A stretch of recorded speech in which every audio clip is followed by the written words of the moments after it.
the world champion in the game of Go. So Go, it's like chess, but it's the Chinese version, and it is more complicated. It has a number of combination of 10 power 170. So it is very complex game.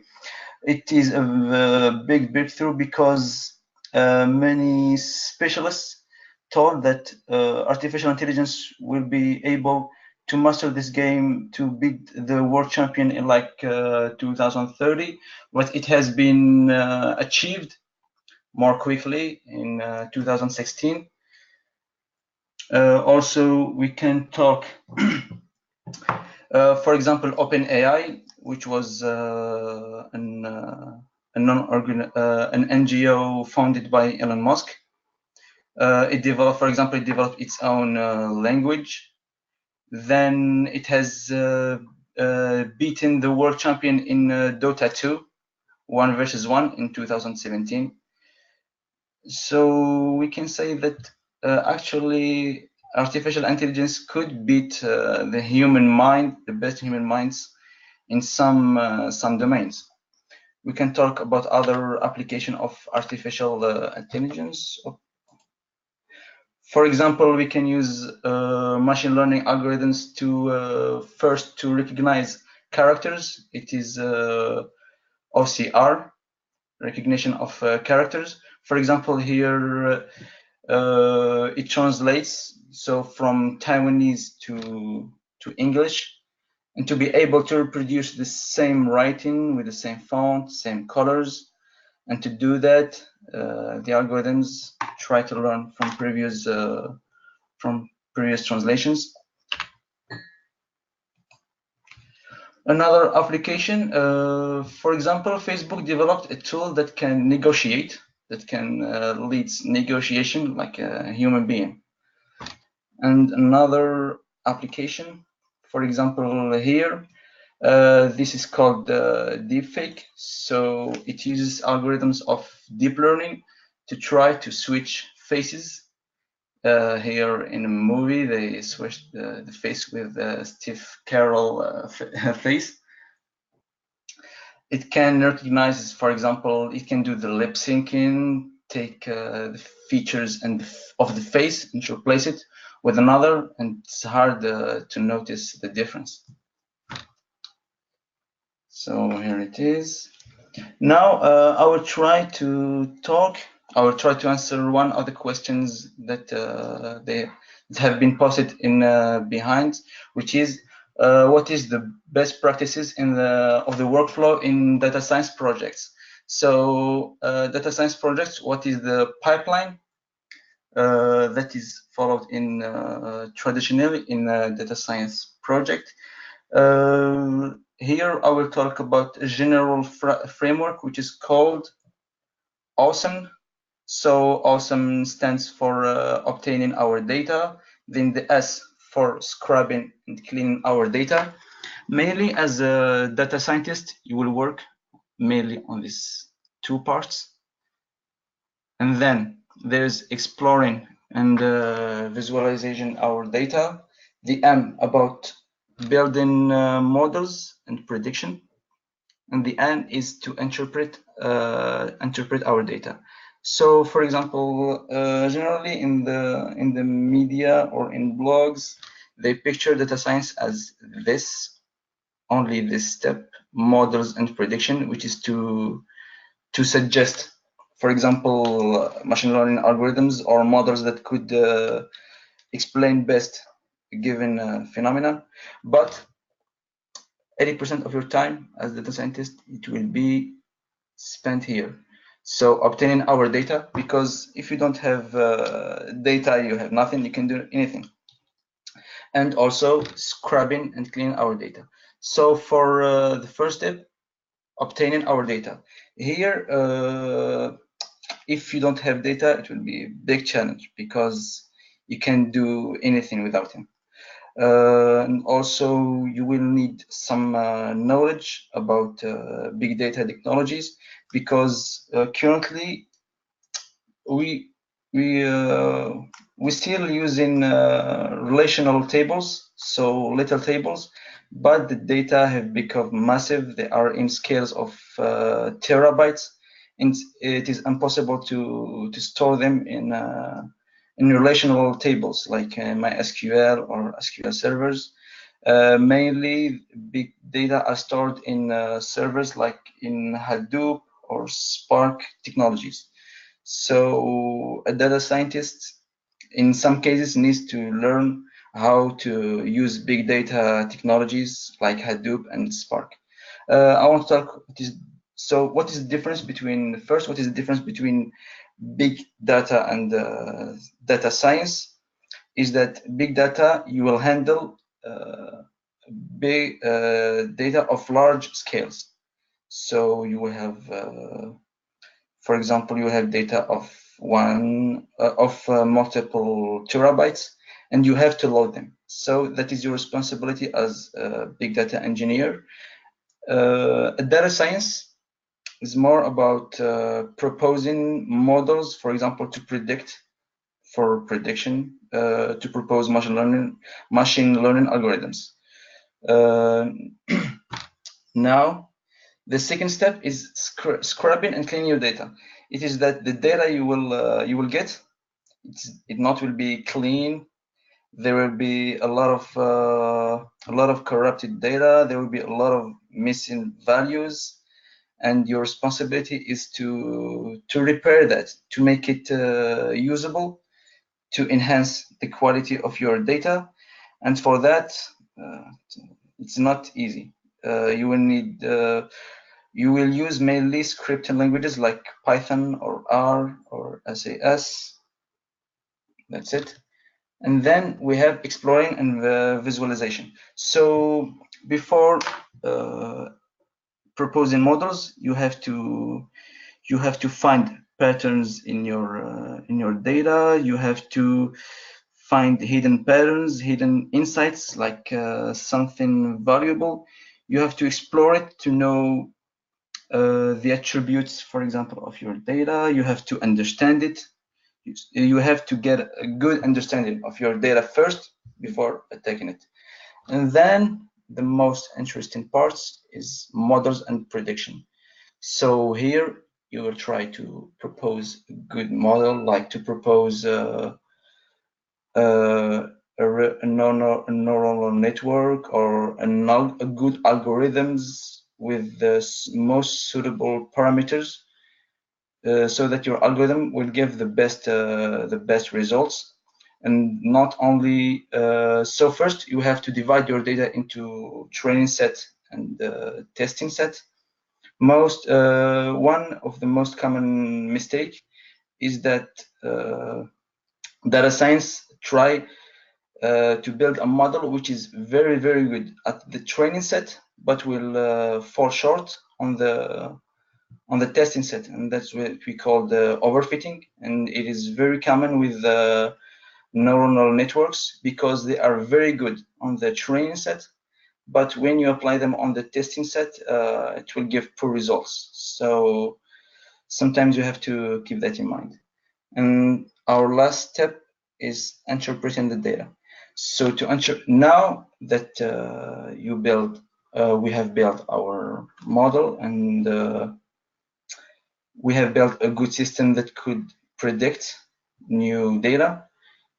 Now we need to explain it, and the people who needs an explanation are not experts in that domain. For most of the time, they are businessmen or clients, and for that, storytelling will be a big asset. Here, it's not about it's not about your technical skills, but about your communication skills and storytelling skills. Because as a data scientist, you are going to tell a story about your data and what it represents. So communication and presentation skill will be necessary.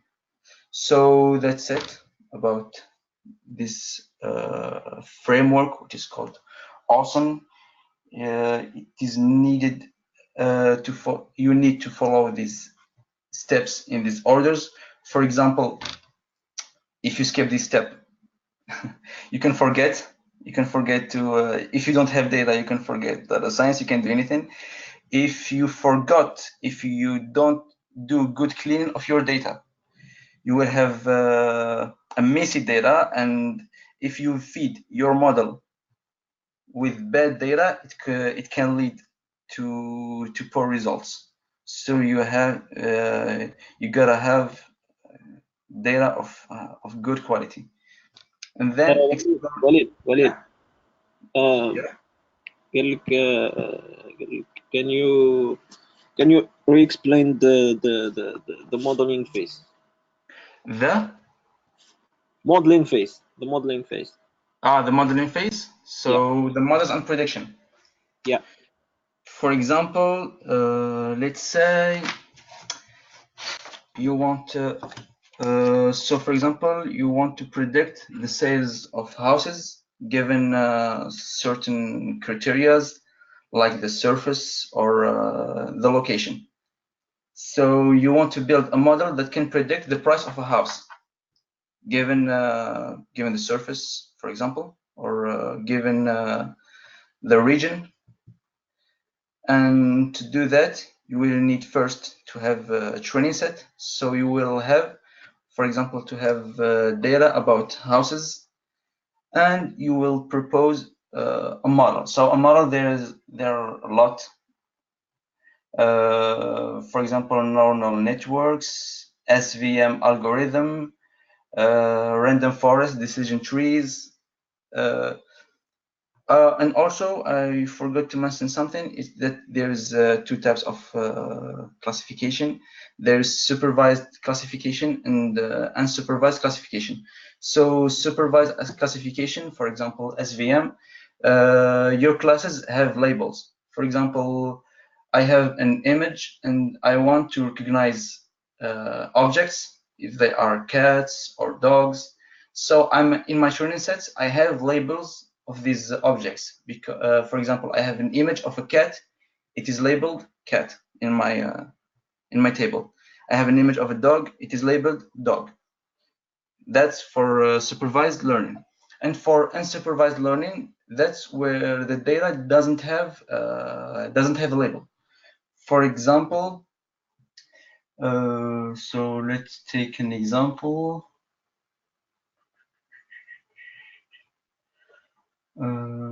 So for example, I have users, and I want to divide. I want to divide these users in 10 or 5 classes, and these classes must be separated. That's an example of unsupervised learning. So in the models, you have to propose a model. You have to tune your parameters so that your model will give the best results. For example, in neural networks, you will have to define the number of layers, the type of layers. You will have to do many tests so that your model will give good results. That's it. So questions: how do you choose the right model? Okay. So to choose the right model, here it will involve experience.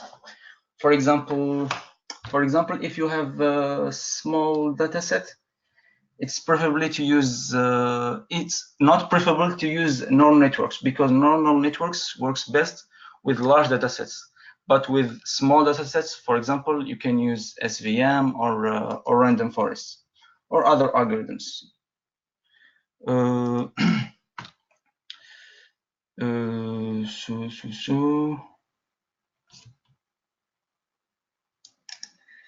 Some people need a bathroom break. I'm sorry, but you can view the webinar later.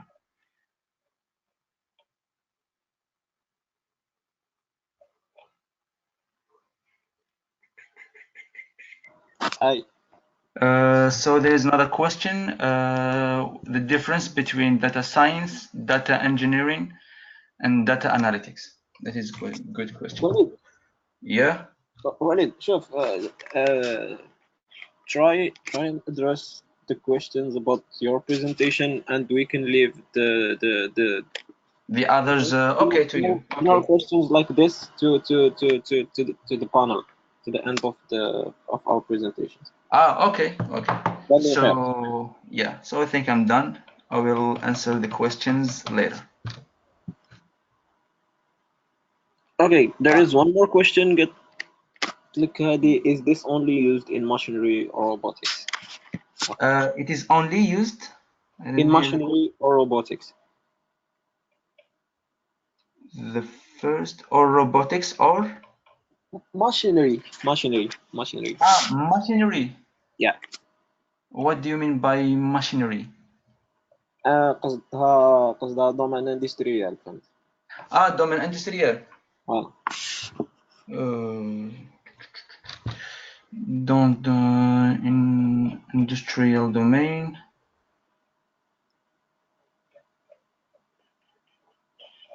Well, you can, yes, you can use. You can use them in the industrial environment or robotics, but it depends about your goal. For example, in robotics, mainly we use neural networks, mainly, most of the time. Same thing for in industrialization, for example, automotive cars, or I heard about a robot that can, I forgot his name. It was developed, I think, by IBM. It can learn to do anything. You have to just show the process, what the robot must do, or he can he can watch the workers, and he can imitate them. And there is another issue that maybe it is not related, but I want to talk about, is that thanks to machine learning, automation is on the rise, so many jobs will be lost because of automation. Because many robots can do nowadays what workers can do, they can imitate them. So maybe in the future, more jobs will be lost because of automation. Is there other questions? Yes, I think. قال لك, does the interpretation phase include both the old data that we collected and the prediction of future trends? Enfin, yeah, it doesn't في الحقيقة, مي معليش. راح كمل explain يا. Wait. So about the interpretation, yeah. قال لك, does it include the old data collected and the predictions of future trends? So in the interpretation, after you found the trends, you have to explain them. For example, why? For example, let's take an example, a concrete example that I have done here. Let's say that you have observed that there is a big interest in machine learning and deep learning and data science. In the interpretation, you have to explain why they are on the rise, and most of the time, it is your skills in that domain. For example, if you are doing a project about finance and accounting, you gotta have skills and knowledge about finance and accounting to best explain these trends.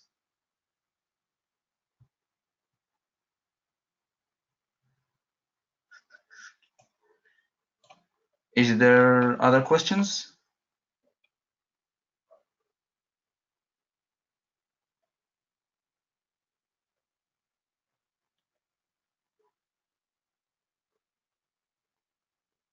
Normalement, no, not really.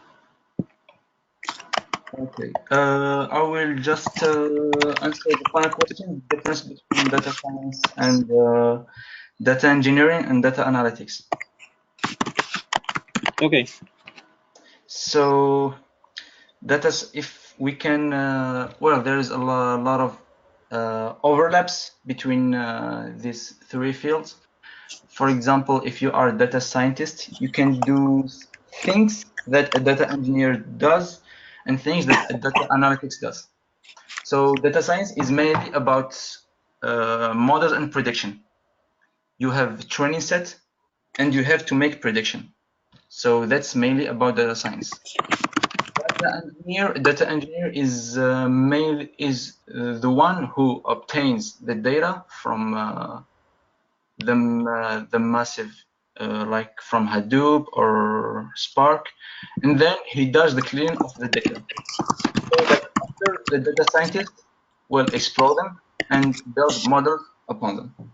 And the data analytics, he will acquire the data and try to interpret it.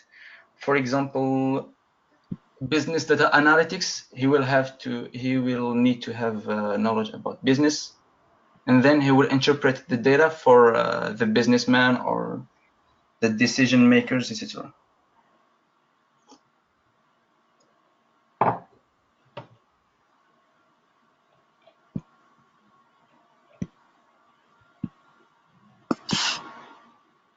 Okay, other questions. Get like where to get the data from? Where to get the data from? So first, if you don't have any data, if the enterprise doesn't have data, you will rely mainly on open data, so which are open to the public. You can use scraping tools like Python. For let's take an example of LinkedIn. I had a friend who worked on to get data from LinkedIn. So you will develop methods, scraping methods to scrap the data from websites, and you will need develop programming skills, mainly in Python or other script languages. And also, if the data are stored in the enterprise, it depends which format are stored. And in this case, you will need SQL to do SQL queries. You will need knowledge about Spark or Hadoop. It depends on the enterprise, on the format of the data that which are stored. Other questions? Yes, قال لك اصبر أخبرك أنا بروح ندير detect it but not express it. Okay. قال لك what about spatial data actually? Spatial data. قصدو geolocalization نورمالمون إذا مانيش غلط صح؟ Geolocalization. Yeah. Yes. قال لك what are there any models that deal with that kind of data? Is there ما سمعتك شو نقول؟ Any specific models that deal with that kind of data? Bon, for this for this type of data, there is for this type of data, it will be more like it's more about statistics than machine learning. You will use a lot of statistics methods. It depends, but it depends on the data also. Okay, so basically, I'm going to answer this question in a very vague way because personally, I didn't work on this kind of data sets, but I'm going to try and answer about some stuff I read before. So basically, I read about two main methods that are widely used, and some people can combine between those methods in some extent. One of the methods, I'm not an expert actually. I just know the overview of the methods, and basically that's it. So basically, there is there is SVR actually, or what is called support vector regression. Actually, it is one of the most used algorithm, but it is one of the most used methods. Yeah, it is very efficient. in localization and spatial data actually. And the second one, it uses a model of artificial neural networks. It is called I forgot the name. Believe me, I forgot the name. Like try to describe it. Maybe I can remember. I can know it.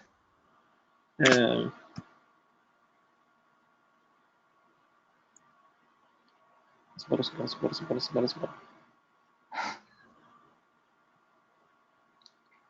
Well, I forgot the name. So basically,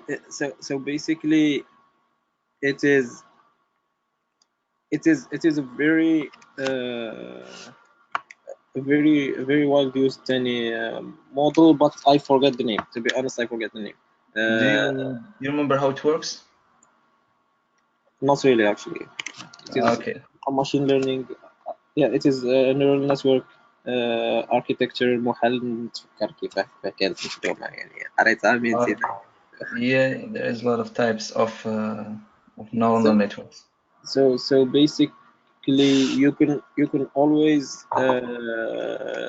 check what people worked on, and after that try and tweak it to your own use case or your own data. This is the most important thing.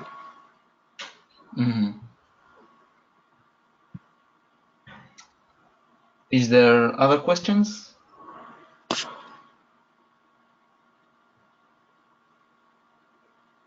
أصبر قال لك okay, is data science a subpart of computer science? Can data Is data science? science a subpart of computer science? Actually, it is. Okay, I will let you answer. Then I will give my Okay, actually, opinion. it doesn't include just computer science. It includes a lot of domains. So basically, it is more from my point of view. It is a subpart of mathematics more than computer science. Actually, it is Yeah, I think. applied mathematics actually. Yeah, I agree with you about that. So, for example, I know many data scientists who got their PhDs in chemistry or physics. They never studied computer science, but they became data scientists. If they're so the part of computer science that's included in data science is machine learning and machine learning and programming, of course.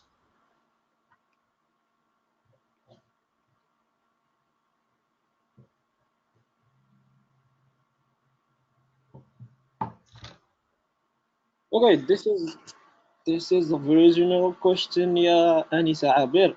So basically, I don't know what you mean by saying that. For people who do research in other domains, this seems like the research methodology in digital age. My question is, does anybody need to learn these softwares so they conduct better scientific research? Not really. To be honest, not really. So basically, if you work, let's say some people are using machine learning to detect new kind of drugs. نقول drugs مش لا دروج drugs دواء. Medicine domain, pharmacology domain. Yeah. So basically, you don't expect from someone who studied, for example, medical field to know or to have a deep understanding for machine learning. So basically, it is usually a collaboration between two scientists or a team of combined scientists, people who are experts in machine learning or data science, and people who are experts in the other field. quel que soit وش هي هذاك the other field. But they need to know about statistics, which is very important in Yeah, research. yeah. But the thing that Walid talked about is you have to to be familiar with the basics, because if you are not familiar with the basics, you can't apply them to your specific domain of research. So basically, you have the basics, you apply them to your domain of research, and after that, you are going to get help from data scientists or machine learning experts to develop that solution or that research or that proof of concept for you.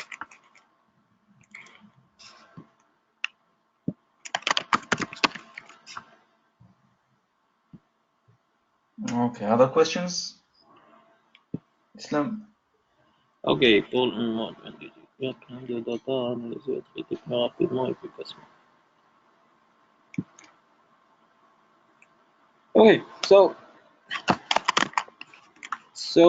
there is one more question, but I think it is also a general question. We can leave it to the end.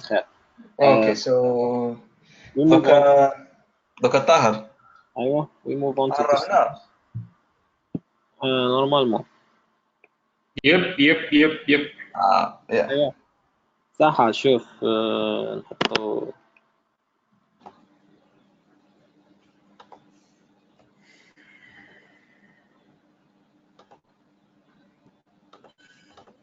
اوكي طاهر ليلك وعدي. اوكي مالك وعليك يا صاحبي. You can share the screen now. I think it's working, right? Not yet.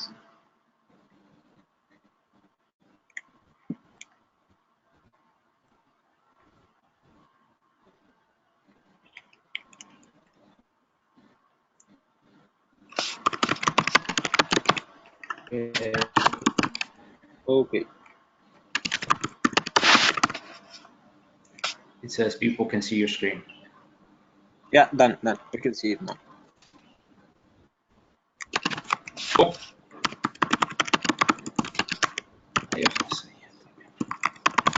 Hi everyone. So for my part, I'm gonna talk more, let's say, one more step into the world of data, and for here, I'm gonna talk more about natural language processing, and I'm gonna start by some basic introduction about string manipulation, and then text cleaning, text analysis, sentence analysis.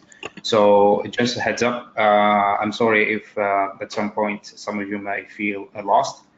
I don't like this presentation, and it's not aimed to educate from the sense of step-by-step school. You can check my code later if you want on my GitHub, or you can also find tutorials about this. But this is mostly aimed to those who are interested in more advanced techniques, and also those who are beginners. This will give you an idea of how it will be to just work on one project. So for me, I use this what's called the Jupyter Notebook. It's a plugin that you add to Python. So it's a package that you add to Python that helps you work on your project in more, let's say, interactive way. And so what it has here, you can enter your code, you can add some markdown, and you can add images, interaction, etc., so that you can have a cleaner way to present and also a cleaner workflow for yourself. So let's start. Go ahead. As you can see, now the cells are looking all empty because there is no code execution. I'm gonna start by doing that, just by doing Shift Enter. So in Python, it's a scripting language. So like for example here, I don't need to say to Python that I'm gonna enter string one as a variable string. It just knows and just work with it. So let's just start with how to represent strings. Strings are put between quotation, a double quotes or single quotes, and you can see here if we do the comparison, that's gonna show it's true. both are similar. And another way to work with string is that there is the multi-line string. You can use it either with the 3 double quote or the 3 single quotes. Again, it's gonna work fine. And then when we print this, we're gonna have some new lines happening. By the way, if anyone has a question, please just forward it so I can stop on the middle and not get lost. I keep going. So here I want to see the string. You see that there is a new line here that shows up. So in Python, a good way to visualize your strings is using the print method. Okay, so let's talk about concatenation. What does that mean? It means just simply putting two strings together and adding them. So as you can see, you have string 1 that has implicit concatenation. So when you put two strings together like this, they're gonna implicitly concatenate themselves. And when you do with the plus sign, they're gonna explicitly concatenate themselves. Let's see that. As you can see, first string, second string are concatenated. For the third string, we're gonna talk about more the format. So Python offers this way of using some format. And so, for example, if you write a string and you put this this brackets, this curly brackets, you're gonna have the option to put positional arguments into them. So you can see that using fancy formatting, they're gonna come respectively one after the other, like we see here. And also, there is this guy here, which represents mostly how do you want to format, let's say, a number. And here, for this number, I'm using this kind of formatting. So it just says that I want everything before the dot, and also 3 numbers, rounding up 3 numbers after the dot. So if I do this, yep, the rounding works. So this is just a way to round your number. What's useful of using this is that sometimes you're gonna do some for loops, and you're gonna iterate through different arguments, or like different variables, and you may create new ones. And using this, it's just gonna help you to insert new names for your arguments easily. Strings are immutable. So as you can see, if I assign a string and then I try to change it, it's just going to crash in a sense. And also, if I want, for example, to modify a string, one way to do it is like I told you before, it's just using the format method on it, and then it's just going to do that. So as you can see, I just insert, so I just take maybe the first word of it and then insert wherever it's last, and it works. Also, there are some cool built-in functions that can help a lot. So one of them is the title.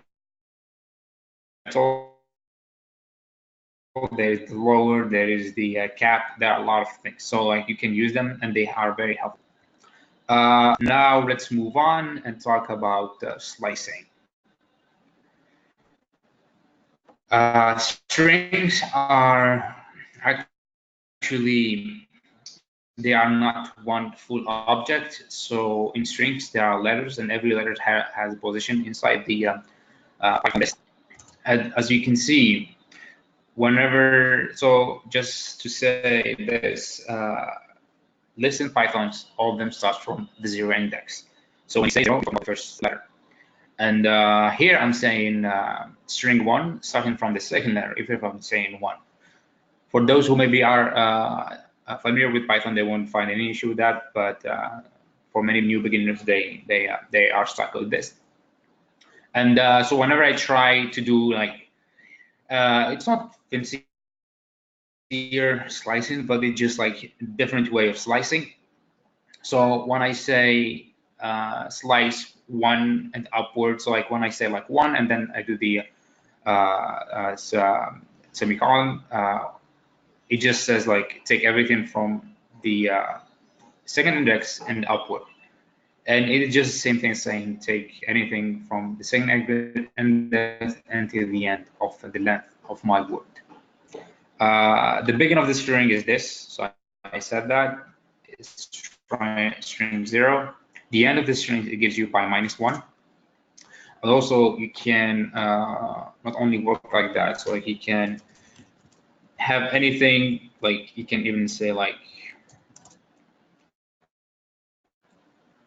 so here it means like get me the 4 letters before the end, or like 2 letters, etc.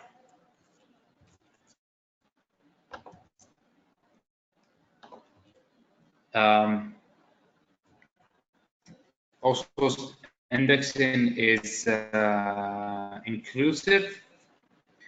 It means that for the first, the start is included and the last is exclusive, so it's not included. As you can see here, when I say give me from the 5th to the 9th, I mean give me exactly from the 5th to the 8th index. So that's how it comes. So maybe I'm gonna try to do something more like, just to show it.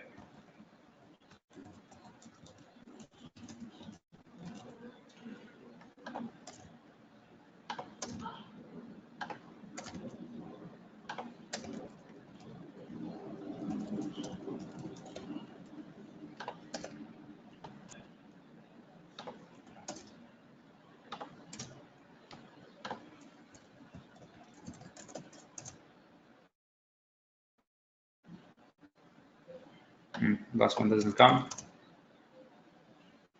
So as you can see, these are the positions of every letter inside the string. And so again, when I say give me from the 4, like when I write here 4, I say give me from the 5th.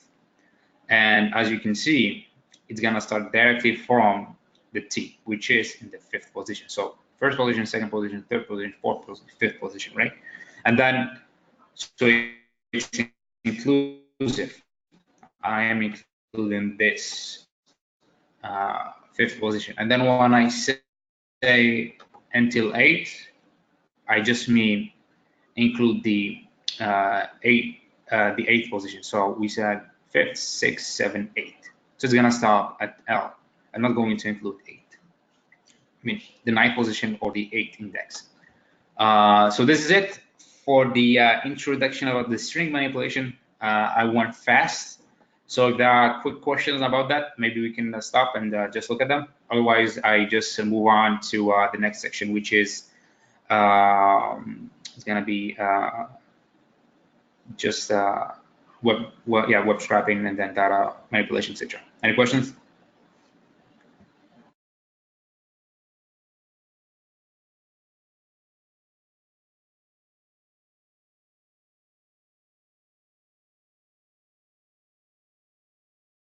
No question for now. Okay. So let's move on more. Let's say we have another step into the let's say text analysis. And I heard before that there was a question, how to get the data. And so how to get the data is just actually in big data science teams, they have different people working different tasks. And for the data, most of the time, there is data engineer who works on it. So data engineer will be in charge of like getting the data and then maybe clean the data, structure the data. But I would say that most of the time, a data engineer like spend the time getting the data, but really working on the architecture of the storage. It means that he is more or she is more concerned about how to build up databases and how first make sure that the data is saved, stored properly, it can be accessed properly. Also, the time of execution and time of collection is also pretty fair compared to the test that's requests for that everyone can understand how to get data. So like there are a lot of I would say it's more like I mean, this is really bad in analogy, but if you think about your brain, if our brains have like this kind of access to memory, so like you will be sure that the memory part does its job really well, because that's where everything going to be used. Like you need data, you need to store it, you need to manage it efficiently. So if you want really to get to do like to develop products, etc. And today, working with machine learning, AI, data is really crucial. So you need to have your data ready.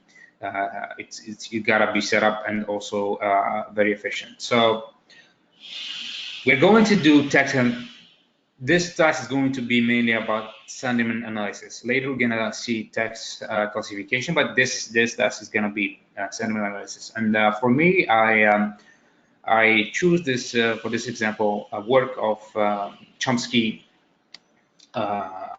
articles. So if we go here, we're gonna just have the Chomsky website, and we're gonna have the articles of Chomsky. Who is Chomsky? Chomsky is a thinker, philosopher,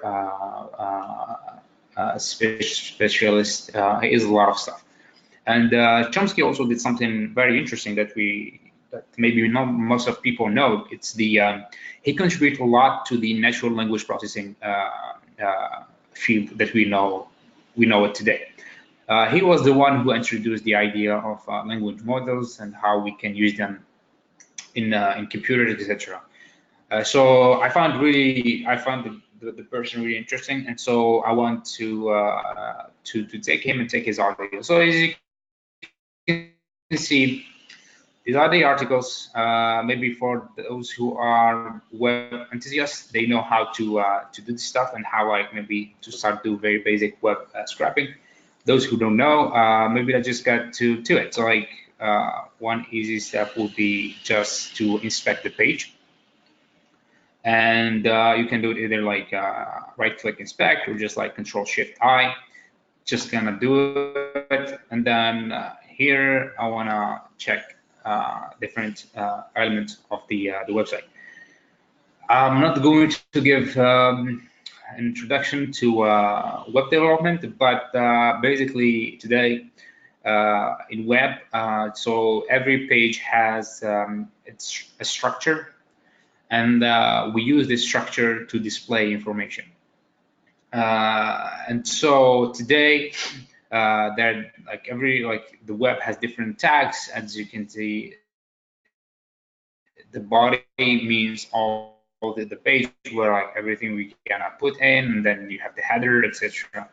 And it's gonna really depend, but like usually there is a very common and one standardized way to work on different pages. At the end, like when you get more familiar, you will get a more sense of how to navigate, because that's one of the hardest part. You can also develop web crawlers that are more advanced in sense, and those web crawlers, they help you to go and like really get more data and also interesting data without like doing the hard part. So I can see that the articles are put in this div. Div is just mainly, let's say, it's a rectangle that has width and height, and also you can like specify the size as you want. And the idea is that inside this rectangle, we're gonna put information, and we're gonna put content. And why we use div? Because it's just like much more easier to navigate through different components or parts of the web than just like through everything in one. You know, like imagine like everything had its own own tag. It's gonna be a mess. So now we know that like you can see div, and then it has an ID which we use to recognize it. So the name is a main container, right? And so when I go through it, I start to see, oh, there is here an article, right? So like that's the name of the header of the div, let's say, and then there is a list. There you go. So here every name of the article is just put here. Pretty cool. What can I see it to? So this is the deep structure of the article and how it is structured, right? So I can see like there is a link here, and then I see the name of the article, then I see there is like who wrote it or like where I can find it, and then there is the date. Cool. I'm going to be interested mostly in the name of the article and the date. Tahar, نعم فهم. okay, just question from Walid. قال لك Yes. قال لك are you going to use regular expression? Yes. Okay, and if it is possible for him and for other people to just understand انت دخلتها direct code الناس عيدها. So if you can give one or two use cases of NLP in general, just one or two use cases, so people, even those who are not going to understand the code, are going to understand the use of the code.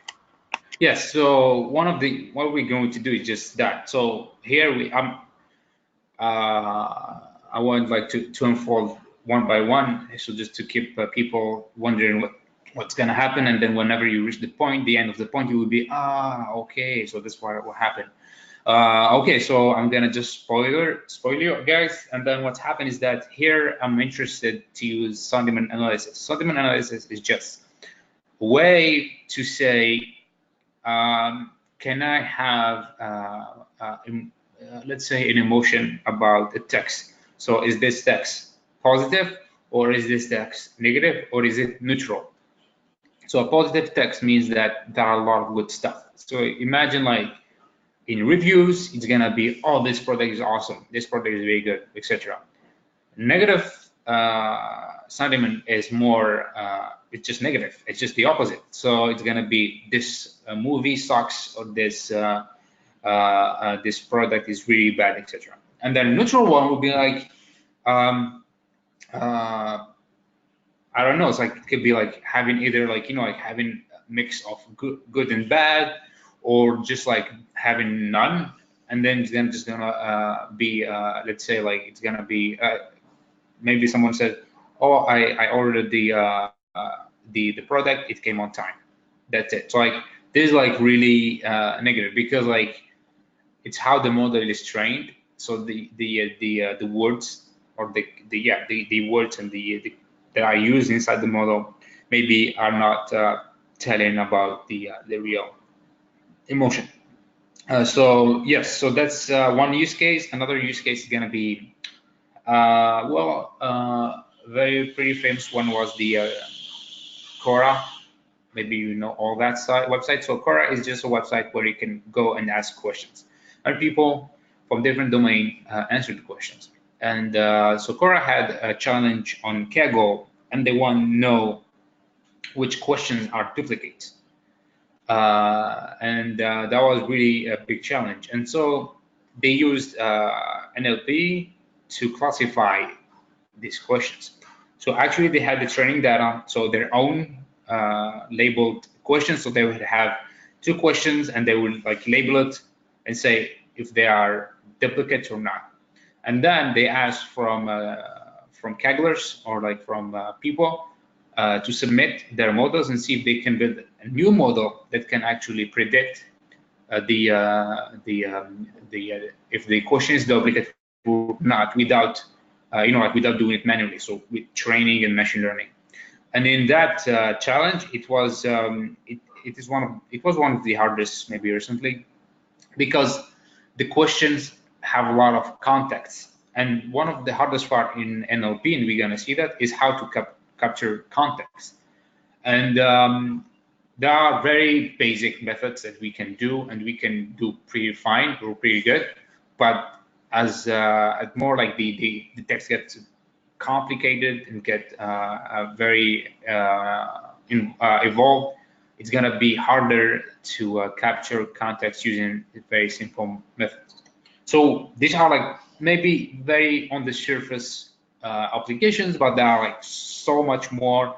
So Walid mentioned the Alexa. So there is speech recognition, how like you say Alexa, I don't know, like turn on the TV, or Alexa, add this to my grocery list, and then you would say, oh wow, that looks really fine. Before they used what we call if statement or structural chatbots. So this chatbot, it has a lot of conditions, and then whenever one condition is fulfilled, it's gonna respond to it.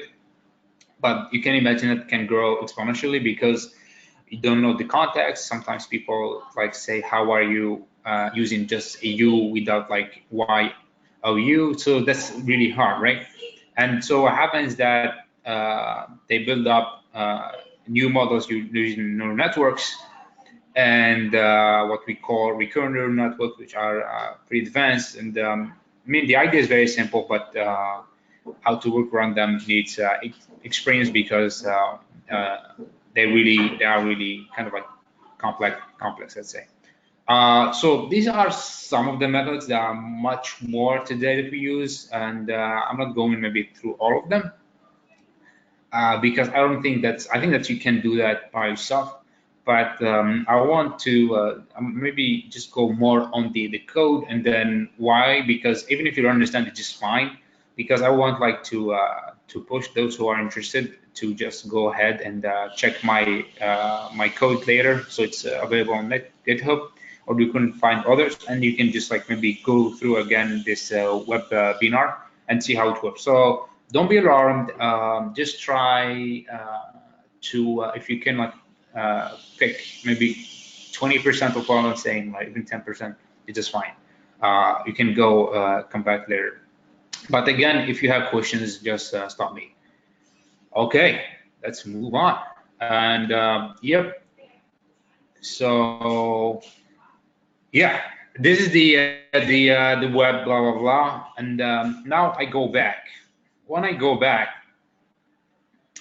I use some pretty cool packages that you're gonna definitely want to look at. So there is the regular expression package, there is the mining data package, and there is the parsing HTML data package. And what these do, simply the request is gonna be used to go and ask from the website to connect to it and to retrieve data. And the website, whenever it gives the OK, we're gonna have a response that's in JSON or HTML, and then we want to read that data in more humane form. And so we use this beautiful soup, and what it does is just exactly does what we said before. It just structures the web page in more readable data. And through that, I'm gonna do exactly what I said before. So maybe here I'm gonna spend a little time to talk about this. In Python, we have what we call loops and how to create lists. One way which is very functional is this writing, this format. So basically says, so let's say I have a range of 5. Range of 5, you just have numbers from 0 to 5. So I can do this for I in 5, just print I. So you can see I have numbers from 0 until 4, right? Cool. And now, can I do it in a better way? Yes, there is a better way, which is more compact, and also especially in text analysis, I really recommend you to use this way because this is like, it's gonna give your code more sense, and also it's gonna be, it helps you not to get lost. So I can say, oh, can I do this? So I can say I for I in the range 5.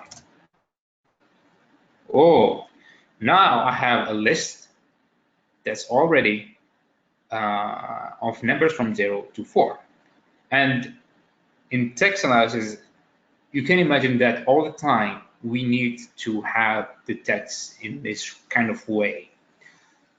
So even, for example, let's say I take the word hello, right?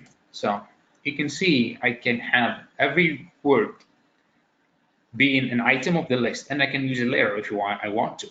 So for example, if I want to compare 2 words by the last letter, I can use this way to make up a list. So this is just really simple way to create lists. And so what I'm going to do here, I'm going to look.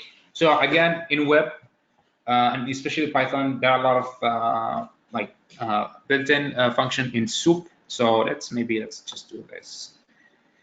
Okay.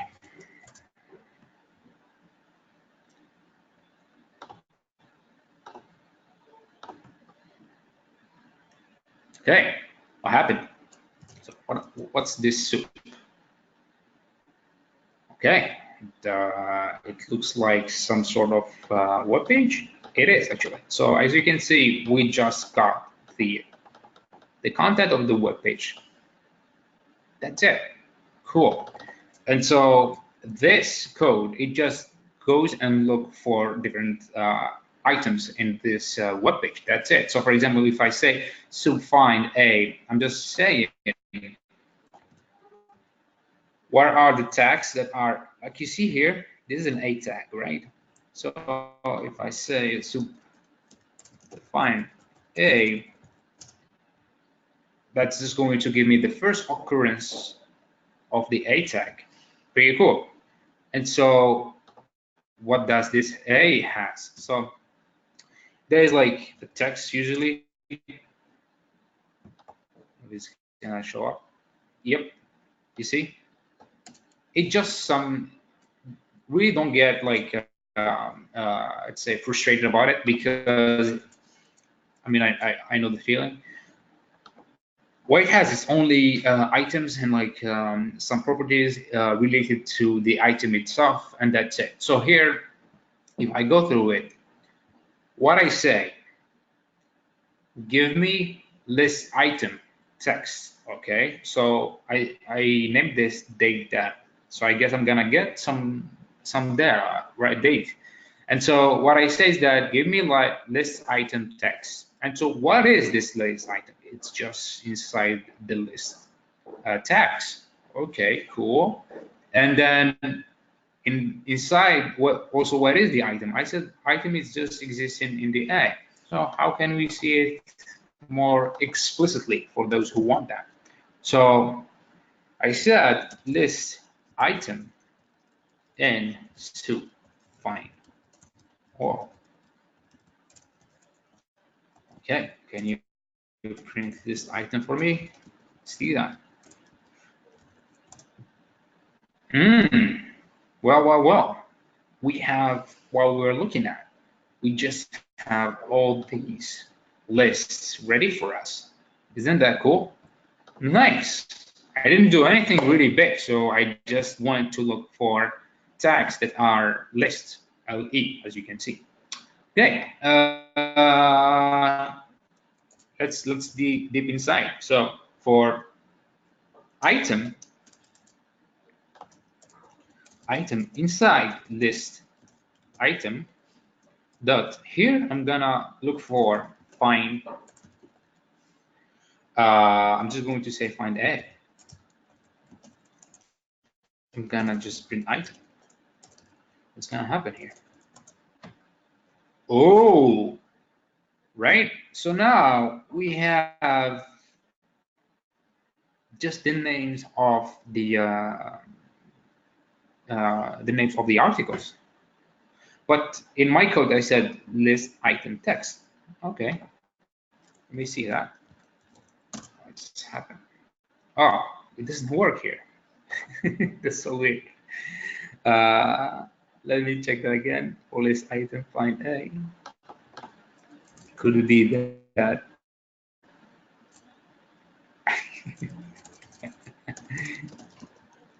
Did I change it? I don't think so. Huh.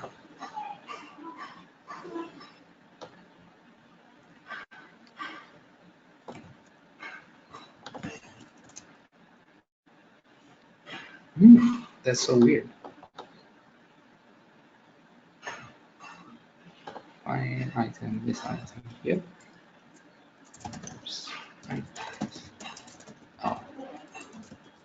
Item in soup.find all for item in soup. Oh, yeah, yep, yep. That's the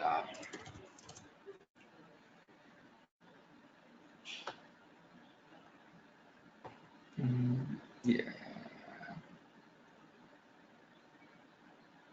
Did I request that? I guess that.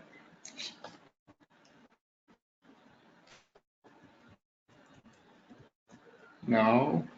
So even like when I work again on it, I have all this weird stuff happening, which is weird. Right time is soup IV. Okay, I don't know. Am I doing something wrong? Oh.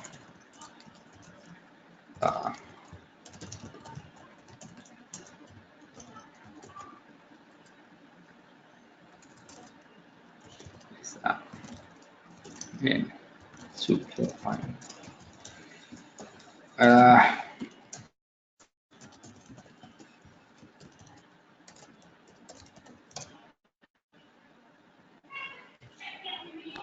Okay, so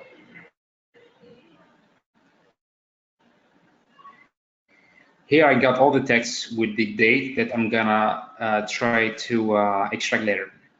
So again, this is what just does. It just makes a list of all the articles here.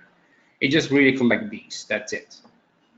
And then I'm gonna use them later on to make a regular expression that I'm gonna explain too. To be honest, I didn't expect that I would need to go all through all. Okay, so I just did that, and as you can see, executing the code gives me what I want. The list, the name of the article, and then it gives me the date. So first, we take off the full data, right? And then I just need the title, the one that we did before. Yeah, we have that. So it's going to be item in what's that? Into find all list, and then I just say item find a text. That's what's gonna happen, and then okay, let's see this. So there you go. You have directly the title itself, right? Cool, cool, cool. Then I create a new list called clean data. Very important point. You're gonna all the time use list when you work with text, so get used to that. So here I'm going to do just like a loop. I'm going to look for the date title inside the zip. So zip would be just it just like put two things together. So let's say for ij in zip below there, and I mean like just going to it. You see, so instead of like going through one element in one item, we're gonna go through one element in every item. So here you see that I have hello there instead of going like HELLO. I do that, but also I include THERE. So you have like the two first, the two second, the two third, the two fourth, and the two last. And then I do some work. So we have the split method. So like I said, Python has really cool built-in function. If I say this, I say split on, bam, I have my text that just like split into two on the dot. And so that's what I say. I say the first, please split the date on that point, because if I look at the date data, see, like most of the time, there is a point. Bam, another point. Bam, another point. Oh, so what I do, I just do this, split, let's say the first one, I split it on the point. Bam, a nice collection, right? So now what I do next is I just make up my data. And that to do that, I would just say, first I strip the points from the title. What strip means is simple again. So I just say, let's say hello there. And then I say strip point. Oh, it doesn't take it. Oh, no. For the strip, it just takes if there is something like this, right or the left. So here it stays. If I put it there at the right of it, it just goes. So strip, it just takes off anything that's before or after a data. So here it's only the right. If I say this, it just takes up both. For example, I say strip here, it just takes up both, and then that's it. So it just takes off something before or after the text that you have. We strip from it, and then for the date, what I did is just I did a left strip. So if I let's see what happens concretely when I use the full function. Right here, and I say like this, and I say this. Okay, so I'm gonna first to show you what happened when I do the first split. Cool. So we have this, and now when I do the second,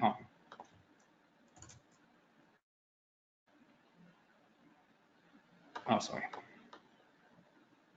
When I do the second, it just gives me the date. That's magic, right? But actually, just it's not. What I did is very simple. I see that in all of my data, what's the common trend? The common trend is very simple here. I see that my date, call time, second before last. Cool. So that's exactly what I say. So I say second to last, give me the item that's second to last.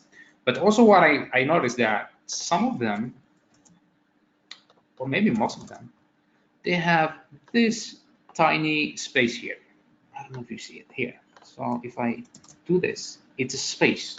What do? I just take it off. So I use a left strip because the space is on the left, and I specify the space. So please take off the left space. Bam. So just by doing this, I have 303 articles that are clean. They are ready to use and to work on. Let's see, maybe, okay, just R in data, you just see maybe the first 5 ones.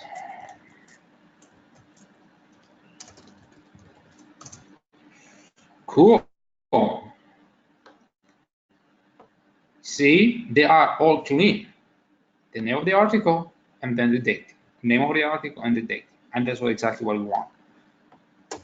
So this is the first part, and this is what like questions we were talking about first with Walid, like how to get data and like how to work around it and how to build it. So like this is one big chunk. I know maybe for most of you, maybe it can feel overwhelming, but trust me, when you start working on it, it just becomes like second nature. So maybe I'm gonna, to be honest, I expect that I'm gonna go fast on this kind of like topics, but it's fine. We can maybe just take questions, Mennouchi, if there are any, and then maybe we are halfway through, so we can just move on next. So if there are any questions, please don't hesitate. I can repeat myself and try to make it clearer.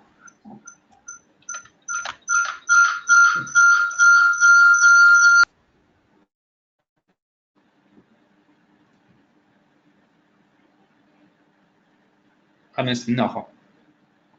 No questions for now. No questions. Either everyone understands or everyone doesn't understand. In both cases, we are going to move on. Okay, so my friend Walid asked me how to use regular expression. I said it before, I said yes. So here, let me talk about other libraries that you can use in Python and also how they are going to be helpful for us. The first one, the matplotlib. It just plots, it just draws. So we're gonna draw histogram, we're gonna draw lines, and this is gonna help us.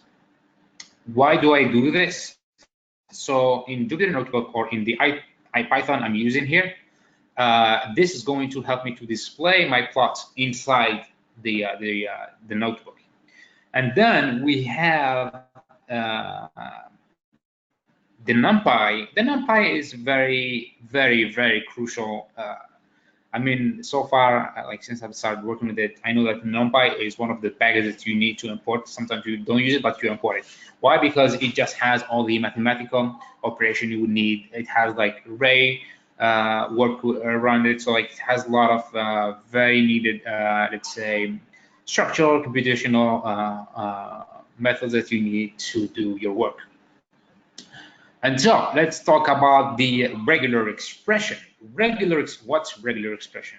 Regular expression is a way to process text, find patterns, and clean it. So let me go quick here and show you what's okay. So regex1. Regex1 is your best friend. I mean, for me, it is. Regex1 is it gives you all the list of the combination regular expression that you may need, and I think that you won't be able. It's not like you want to memorize all the functions, but it does you need to understand the basics of it and how it works. And once you get it, you can come here and just like pick up different things. So there are a lot of talk about it. And so, for example, we say, oh, how can you match? You see these kind of like patterns. And so you can like do different things in regular expression. One can say, I'm gonna just write ABC. And you see, for example, that in ABC, you get all the ABCs in the three sentences, and that's what it's asked from you. And then like you just continue, and there are like different things that you can use. So like there are like functions like I'm gonna motion here so you can see them. So like there are letters, digits, and there is like any digit. It means that any number, and there are like any non-digit. For example, you have let's say you have emails, and inside the emails you just want to pick up emails that have no digits, because you think that those, like maybe you want to build a classifier, and then you may think that those that don't have any digits are you know, like they are not spam, or like they are correct one, so you would like to pick up those, and then you just use this really simple expression saying like this, like anti/d match and capitalize, and then you get it. To have any character, so whenever you put the dot, you have any character. When you do the slash and the dot, it's a period, so it's just a dot, etc. So maybe I'm gonna give you 30 seconds or like so, just to visualize this, to have an idea. So like we're gonna use this kind of different functions here for different expressions to build up our patterns that we need to extract useful information. Remember, we have a text, and inside that text we have a title and we have a date. And so it will be very useful to split the date into the number of the day, the month, the year, right? So you want to be able to do this kind of things. So use these to extract that. I think that's yep. Just look at that. Okay, let's go back and do some code. So the RE is the library you want to use. It just says regular expression RE. The first thing, let's do some really basic stuff. Let's say I have a string. Oh no, my string is hello. Can I use the RE like to find like some pattern? So I want, maybe I want, let's say I want the hello, just the hello. This way inside this text. And so, oh, they change it.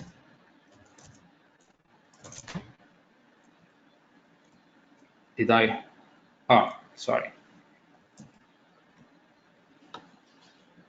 Oh. File, yep. So as you can see, whenever I do the find all, is the method to find, for example, a specific pattern. Here I can easily extract only the hello. So you can write it like this, you can write it like this, you can add 0, right? So boom, you just get me the hello. Can I do something else? Yeah, can I substitute? Actually, I can. Can I maybe substitute, let's say, all the match? So if I do this, I get, so here you have the pattern you were looking for, and here you get the replacement, and here the string. So let's say I'm looking for all the capital O's, and then I want to change them by small o's. Can you do that? Okay. Damn, whoa, isn't that cool? Okay, can you take it off? Huh, you give us straight. So you can imagine that's like the regular expression. What is really important in it, I think that's the my advice, is to, and how, like, when I start using it, I remember I started like with a pen and pencil. Oh, sorry, not pens, a pencil and a paper, and I was just thinking of like how I do it. And even like in coding, I was like, like I was doing it piece by piece. So one of the most famous algorithms in computer science, and I think that today is most used, is divide and conquer. And so the idea is that if you have a task, can you divide in smaller tasks, and then you can combine everything at the end. And so I think I found that this is one of the most useful technique you can use even in your life. So that's what I do. I just divide my task into smaller tasks, and then I combine them at the end. Again, I'm sorry, guys. I didn't expect to do like a deep introduction to the course, but yeah. So you got the idea here, I hope. And then my pattern will be, how do I? This is my pattern. So how do I interpret this? I'm looking for a date that starts either by 19, so it's going to be 1900 something, or 2000 something. And so when I do, like I said before, the /d, it means a digit, and I want 2 of them. So what I actually say, I say, give me all the years. That's what I'm saying. And I'm gonna show you that, how this happens. So I'm gonna do this, and I'm gonna say, I'm just going to say find all, and I'm gonna use this on the first clean data. I'm gonna say this.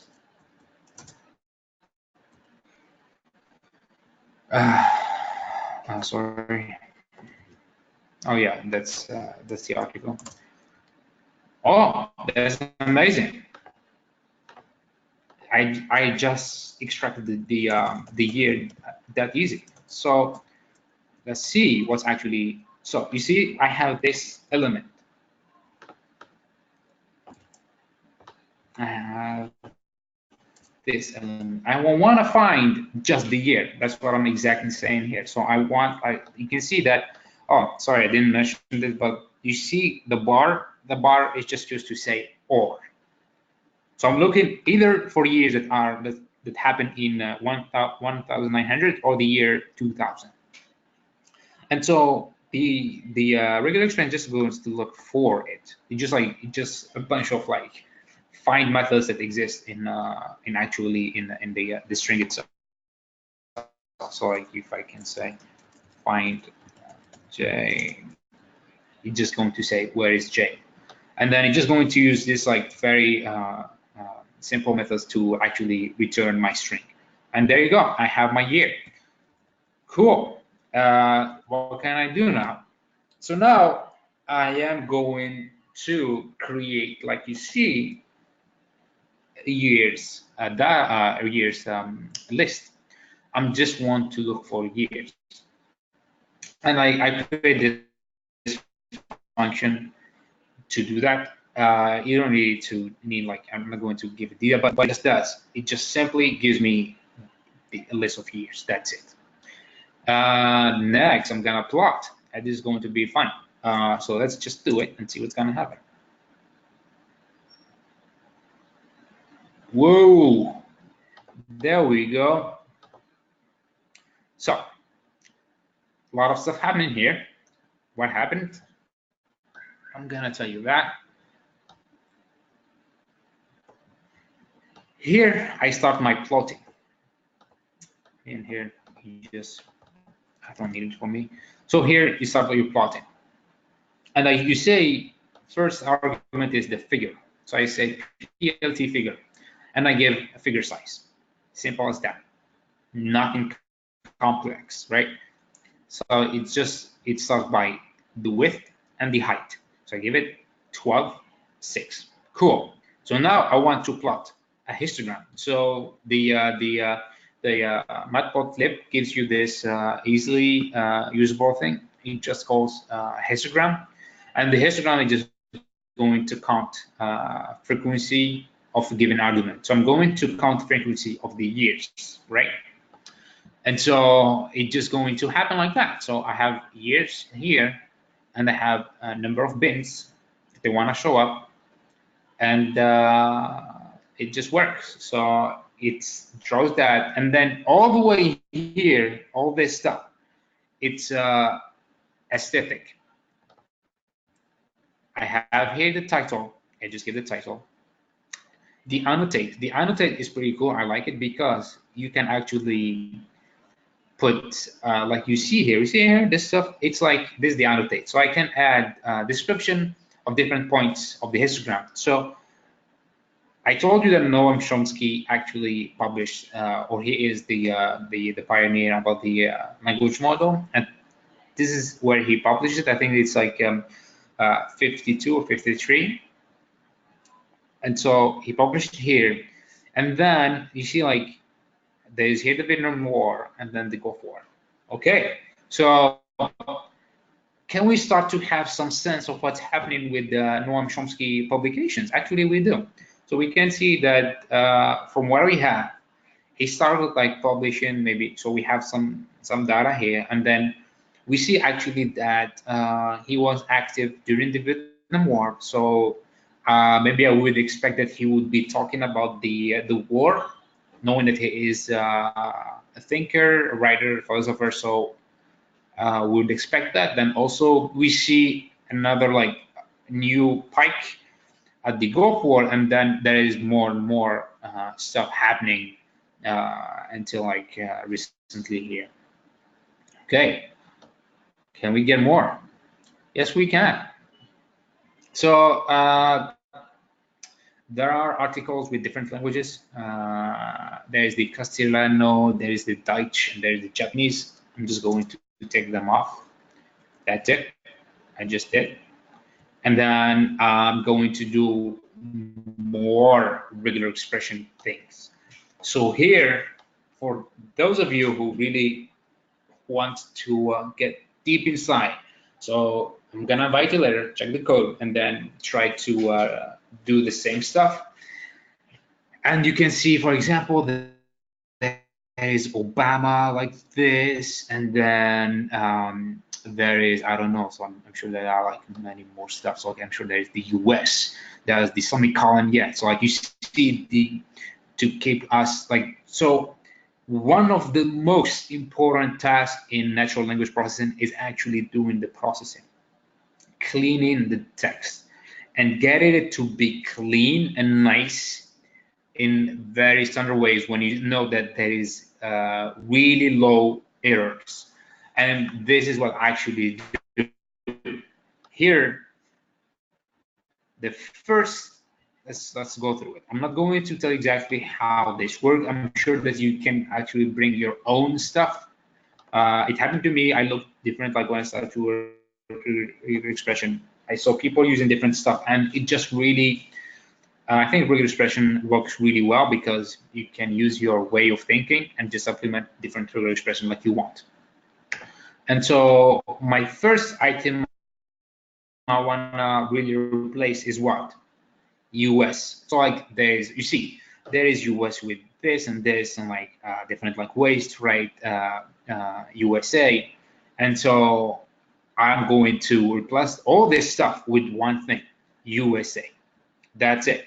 And then basically it. For everything else, it's really crafting different, let's say, punctuation, different symbols, and trying to take them off and to replace them by nothing. That's it. Just take them off. I do that, and when I see now, I get nicer data, I would say. If you check it up, you're gonna see that there is no like punctuations, like weird stuff. It's just kind of like direct text.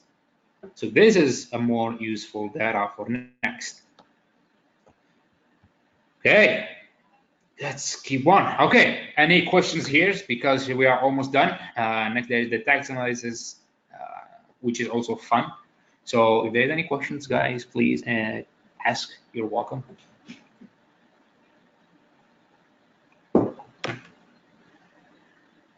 Yeah, there is a question actually. Yes. So, is it possible to find the most frequently used word in the clean data depending on the year and put Yes, it on that's actually what we're gonna do next. That's a very good question, and that's you are just asked what will happen next. Any other question maybe about the regular expression? Even if I know that like we definitely need to have hands-on, but more about like what we did all here, regular expression, how like we built up all this stuff. If there is none, we can move on to talk more about the frequent words, etc. So you see, guys, here we really just worked on cleaning the data such that we can actually next time use it, right? So we can really do some interesting work on it. So there's a lot of work that has been done so far just on cleaning the data. Any other questions? Nope. Okay. Cool. Next, what happened next? Next, I'm gonna clean the data. So for those of you, and maybe all of you, most of you, there's NLTK. NLTK is one of the most popular package for natural language processing, and NLTK is pretty fun because it helps you, gives you to give what we call very nice functions, very fast and easy. But I am going to do maybe talk about what we call tokenization. What's tokenization? Tokenization is a method we use to get what you see here. So you see that I did this code, and then at the end, I get some tokens, and I get the full, like, I don't know what happened. Yeah, so I get different words that looks perfectly separated between each other. There is no punctuation in it or wherever. So what happened is that if, let's say, okay, so there is the title list. You see titles. So the title has, let's say the first one has independence of journalism.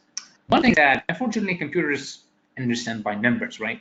They don't understand by like capital stuff. So you need to give it the context. So you need to build up actually that context. There are all advanced techniques of doing that, but here let's go with very simple thing. Okay, so independence of journalism. I know that, for example, for us human, when we start a sentence, we start with a capital letter, and that, for example, for him, it's just like here, journalism is proper now. So we know what's happening here. Again, we can see this again here. Okay, so how do we tell it to the computer? One way, he just used this very nice function. It's called lower. And lower, what it does, it actually brings all the text to the same format. Everything is lowercase. Nice, right? So we got that. What can we do else? So to create a token, we want to split this string into a list of words. How can we do that? Remember, we used the split method. And just check this. Amazing. And so here we just have the item or the string we had before, and now it is actually in a form of token. Why do we care about that? Because there is one thing that we need to do, which is called bag of words, or counting the bag of words. And it just says we're gonna give the computer an array or like a matrix, and that matrix is going to have all the sentences or all the titles that we have in the rows, and then in the columns it's gonna have all the words or the vocabulary that exists in all the titles. Just that for every sentence we're gonna count how many times a word is showing up, and bam, at the end we just have what we call a matrix notation for text. So we have at the end a matrix.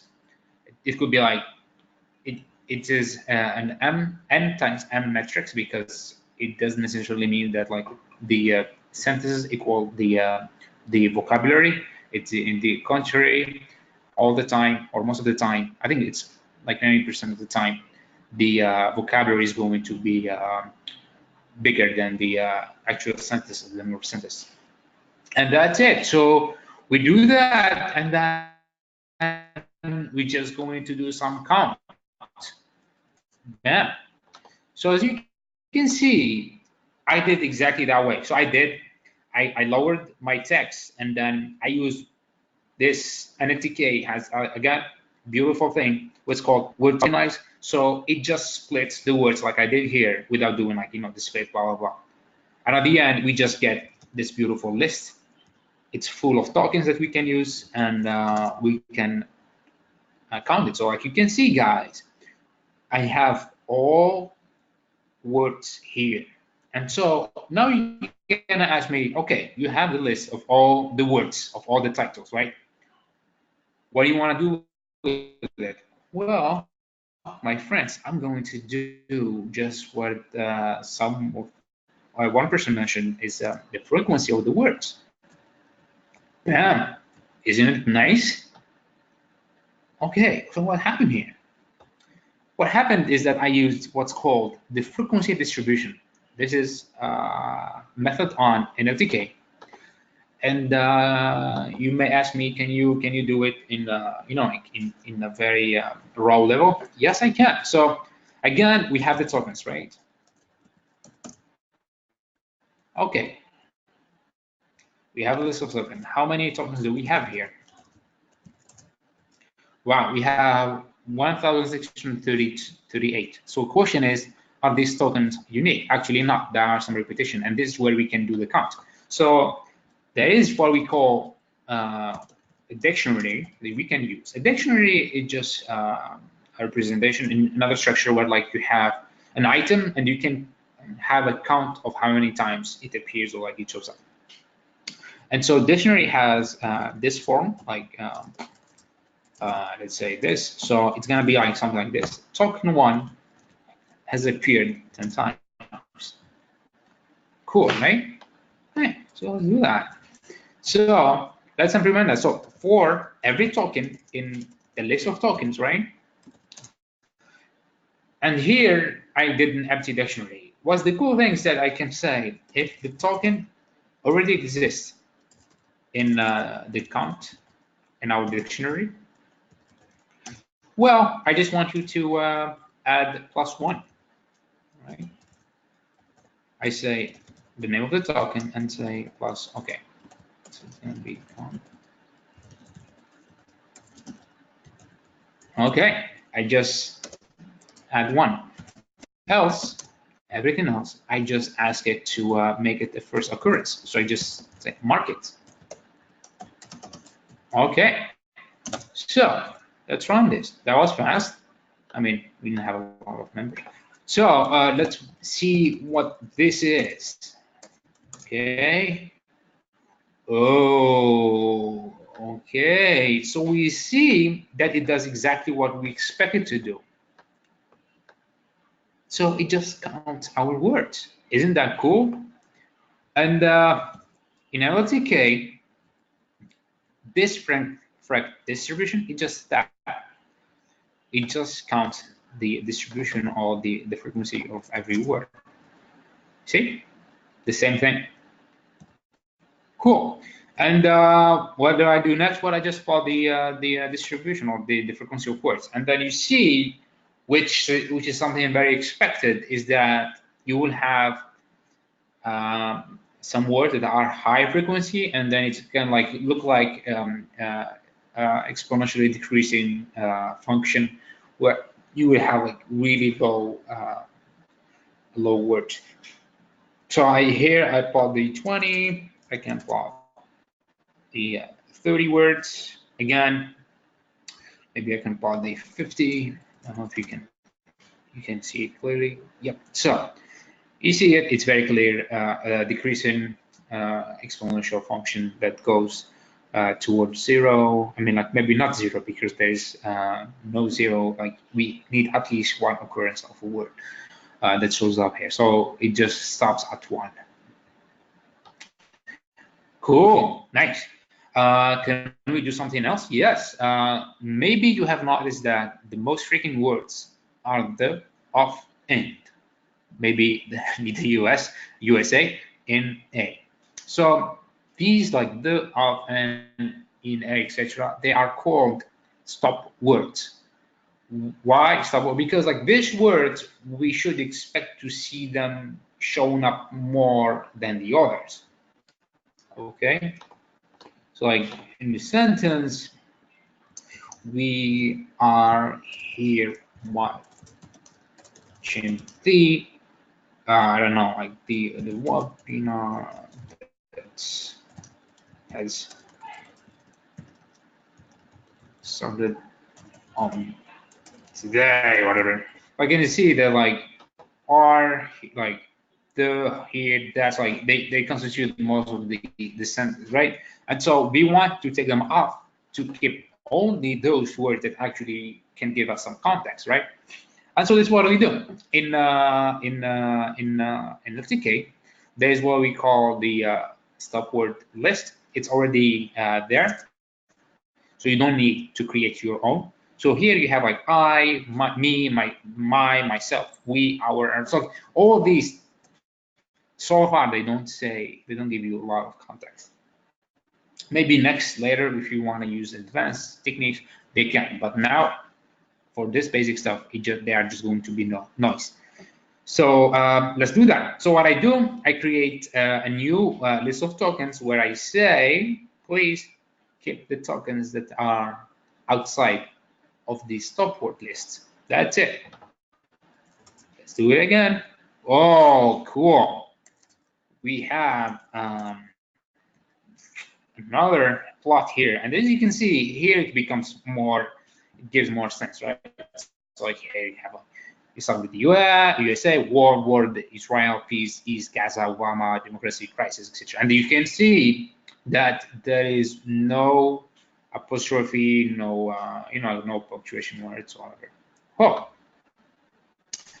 so we see that like apparently Noam Chomsky writes mostly about the US, the war, Middle East, and peace. So let's look at this much more.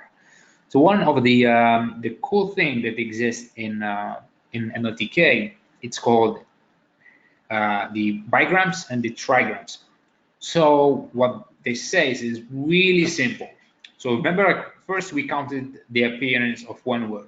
Here we want to account the appearance of two words together. That's it. So like you can imagine, like for example, New York.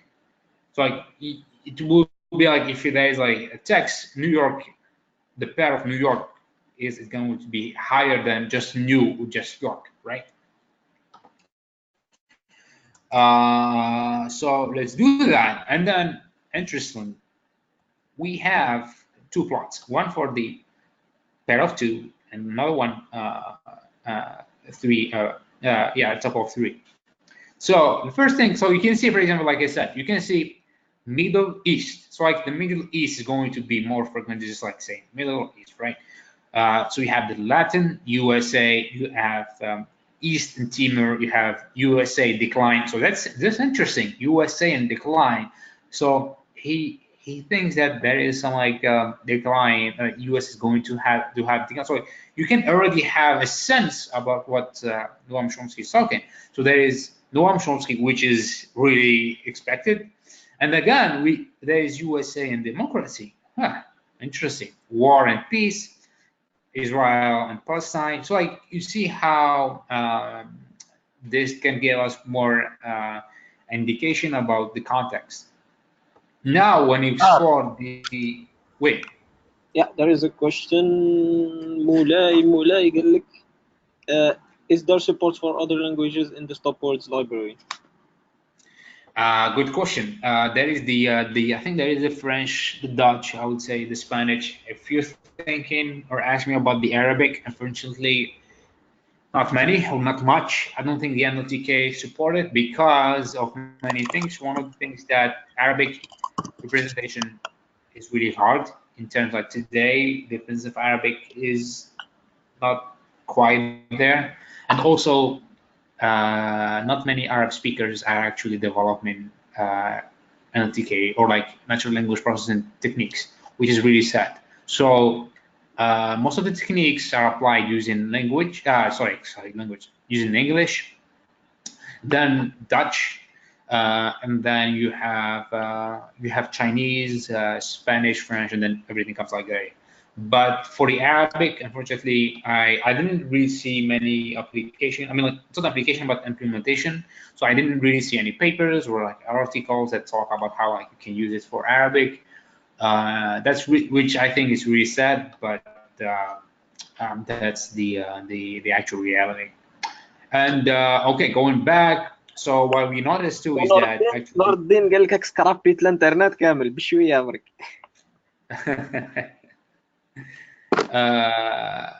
Next thing we're gonna talk about the okay. So what we know, there is another observation we can see here. The count of the pair is going to be much lower than the actual count, right? So like when we did the count here, up here we saw that there's like some counts goes over like 40, but here just like 5, and then like 4, 3. So one way is that like what people do is called normalization. Is that for example, you want to be sure that for example, even if some pairs shows up like in low number, you want them to have a higher impact in the model, right? So like one way to do that is like we call it normalization. So like it's just like very ready to execute math formulas that you can use. Nothing really too big, but just the idea is that like you want your pair of words to be equally important as just one word. And then you have the circle of 3. And so here is like a version on the Castellano. Also have like ceasefires, violations, never. You have USA, decline, perspective, interesting. Again, a decline. You have Middle East peace. That's really interesting. Violations, never cease. Again, that's very interesting. So order, decline, and reality, cool. So you have all these words that can also give you, even if they show up once, but they can give you some context. Okay, so we are getting to the last part of it, which is the sentiment analysis and like really trying to understand what Noam Chomsky is saying. Do we have question on this? And then we just go and finish everything.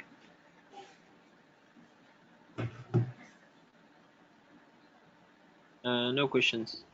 Hey, cool. Let's finish. Pandas. What's pandas?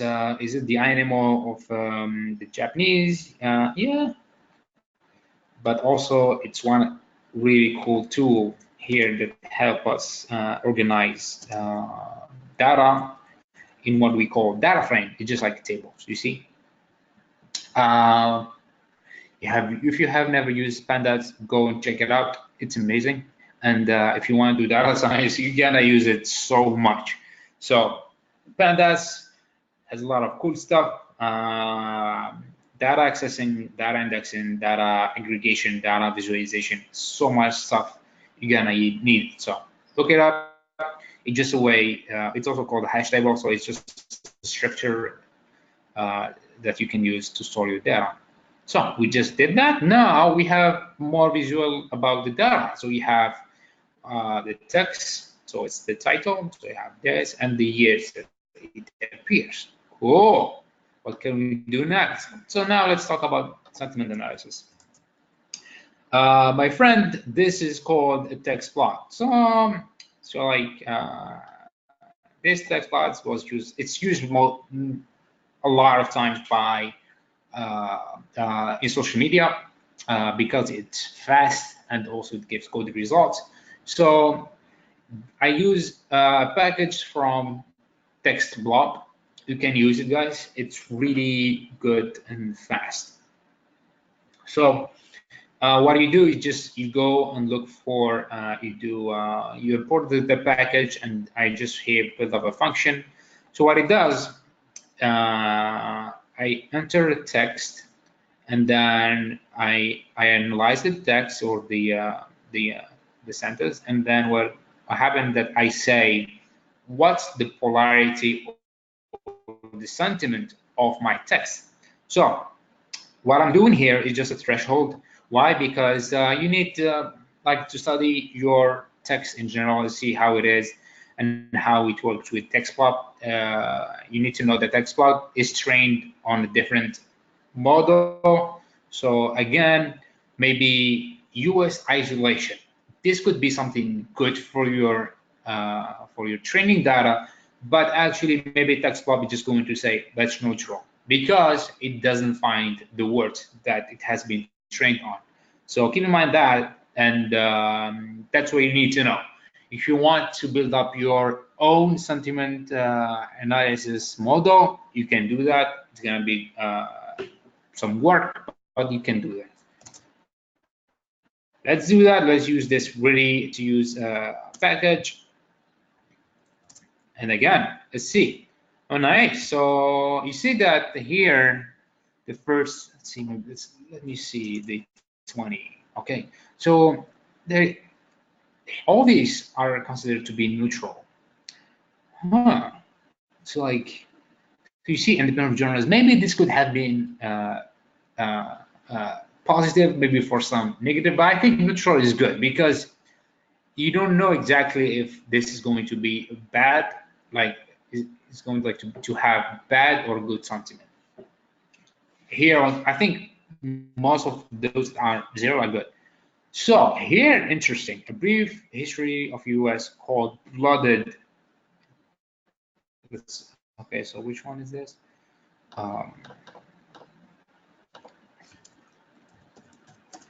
Let's just check that. So it's gonna be okay.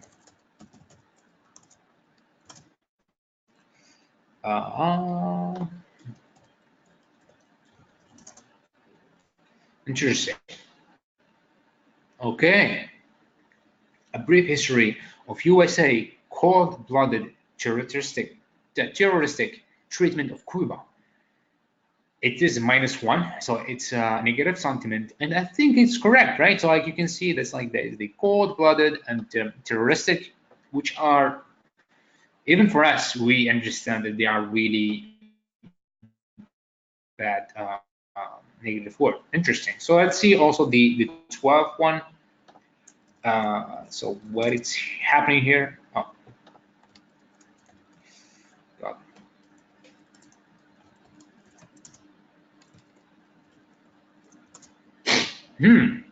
Elites have forced USA into national psychosis to keep USA embroiled in imperial wars. So like you can see, there is the wars, imperial psychosis. So like all the forced, all these are very, very negatively noted or scored words. Wait, I'm gonna check. I forgot to check a positive word, a positive one. Okay, it doesn't seem that there is a lot of positive here. Okay, and here, what are the positive ones? Maybe there are none. There are some of them.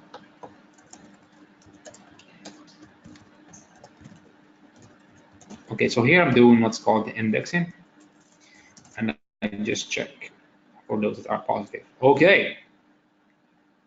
Apparently, so this sounds like positive. I don't think so. Maybe it shouldn't. Okay, so the greatest, you see here, for example, the greatest threat to world peace.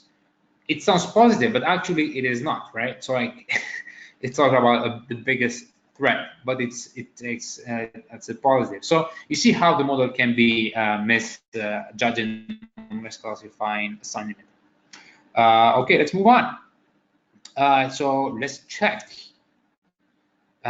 distribution of the sentiment. So most of it is neutral. Some of it is very bad, and like the rare occasion are positive. But we're gonna try to use them and see what's actually happening.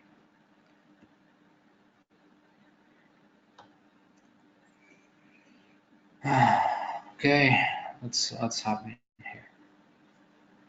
Oh, what an index? What did I use?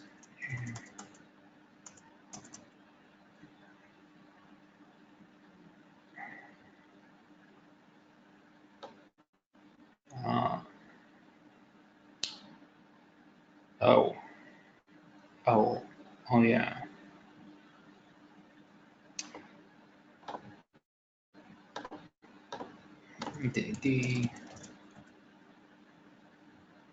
Yeah.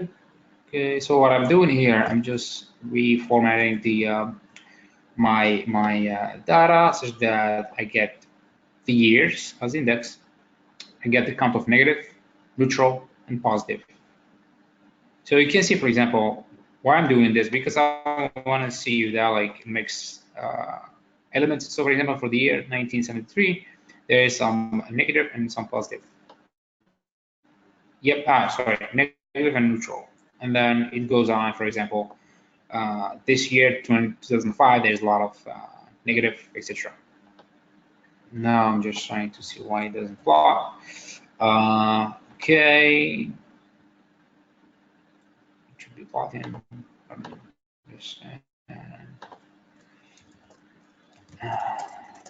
Oh, yep.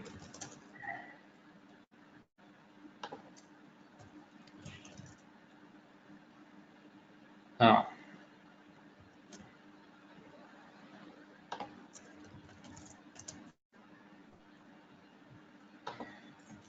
Understand what's going on in here. Okay, there you go. So some debugging is gonna be needed in place, not in index. What is that not in index? If I try to do that.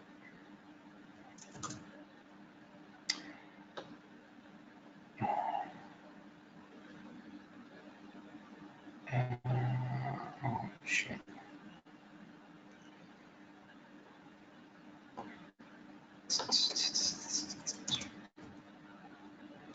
Yep, DT index.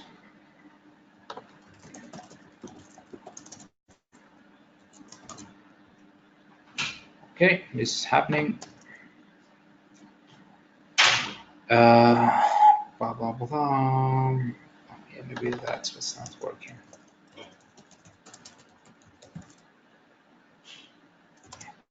Oh, yep.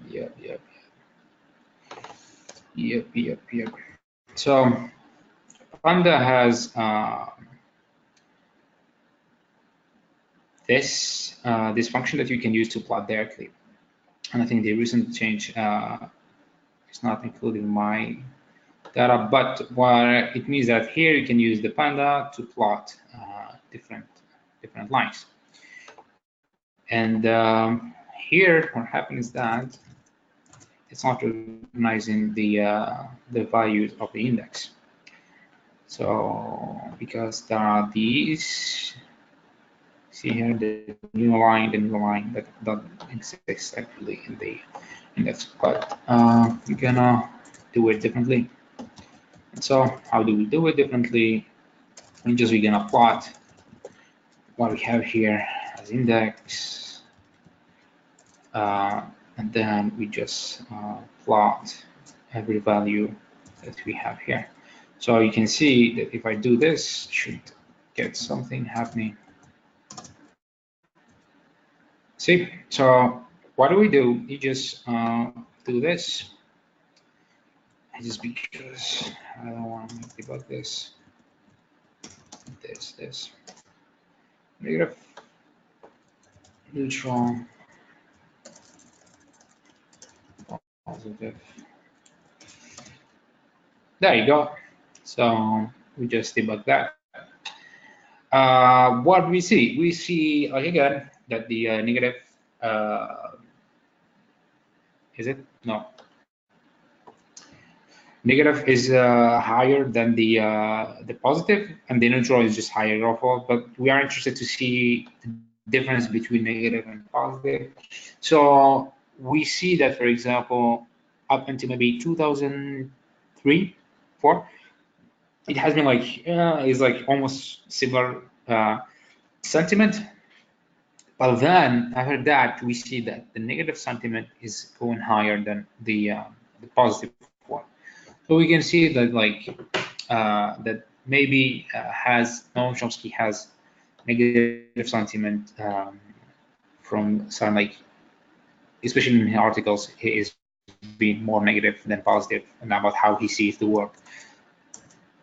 So you can see that so far we didn't read any article, right? So maybe one good stuff is to try is that you try to read the article and see what's actually happening. What I'm doing here, I just want to see actually the negative sentiment. And so the top ones that I'm showing up is like you have the dangerous rogue states operating in the Mid East, USA and Israel. Yep, so that's really negative one. The hidden power and built form. So you have the politics behind the architecture. So you have like another one that sounds really negative. Middle East peace talks, a complete farce. That's really negative. So why the Israel-Palestine negotiation are a complete farce again. So you can see how like he sounds really negative, and also so what I want here is that he is very concerned about what's happening in the Middle East and the peace talk process. So that's interesting. So like the highest count of positive articles here, it's more about the it happens after the 2008 and after the I think the Iraq resolution. How like he thought that the U.S. decision to withdraw would be something positive. So we have that, and then as you can see, guys, let's try to see the most positive word used in or like most common words used in both positive and negative sentiment, right? So this is for the positive sentiment. So we have like words like peace, popular, greatest, word, many, good, news, threats. So this is really bad news, right? So maybe we should take off this, etc. And then when we look at the negative sentiment, we see US. So like, yeah, maybe US is most of the time Israel, peace. Why peace? Because I think that like we are from the articles that he thinks that peace is not happening or peace is a farce. So like he has a mixed feeling about peace, even if peace sounds like positive, has positive connotation, but a peace for him here is that it's not going to happen and it's negative and etc. So it's clear that Noam Chomsky doesn't really agree with the US policies in the Middle East and considers this region as a critical point for a more stable peace around the globe. So there is a sentiment of positive expectation, more peaceful world to come in the future. So you see that we just did sentiment analysis. So we just worked and did some work on Noam Chomsky without actually reading his articles. So we could do more advanced sentiment analysis in all his articles, collecting them, doing more complex work, maybe building our own sentiment analysis model and train it, and then we get even more details about what he thinks about specific questions, etc. And then we can use this for in many ways. So for example, you can imagine a digital news paper that can use, for example, the New York Times. They do a lot of good work, especially in visualization and data analysis, statistics, etc. And you can imagine that they all the time they treat with text, right? And they use a lot of this kind of work, and it's just amazing. If you go and see their work, especially the data visualization, it's mind blowing. So I recommend that. And I think that there are many useful things you can do with this. So imagine Twitter analysis or Facebook analysis. So you are a company, you have a product, you did a campaign, and you want to know the impact of your campaign. And so like you can collect the tweets or the whatever it is, Facebook comments in your page, etc., and start to do this kind of analysis. So what do people think about my product? And so you can get a first impression, and then you can go even deeper. What do people who are most influential people? How do they impact others? Who are those who actually impacting good? Who are those who are impacting bad? What are how do people react to different words? There are so many questions that you can answer using this simple technique, but you can push it even further and make it even more advanced. I'm gonna make a break. I'm gonna pause here. I think that's a lot of things, and please shoot any questions that you have, and maybe I can clarify and give more clear answers.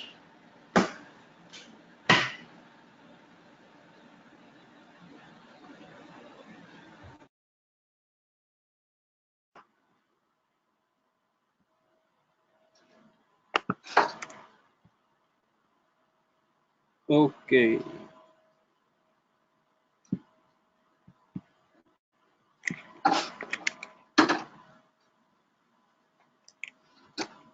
One question. Beside web scraping, have you worked with other different data sources? Okay. Different data sources. You mean maybe you can have so there is no much, I would say, there is no much innovation or complexity in this aspect, in the sense that if the data is present online and you can access it, and just you start doing exactly what I was doing, that's the basic of it. It's like it just a bunch of lists, dictionaries and tables that you're gonna work with. That's it. That's like really the basic components of data wrangling. But then maybe harder, or like maybe more tedious work is offline data. What I mean by offline data, it's a data that you cannot translate into a table, or you cannot translate into, let's say, strings that you can access. For this kind of data, you may have work to do. So you can imagine you have a PDF, The PDF contains different information. So how would you use that?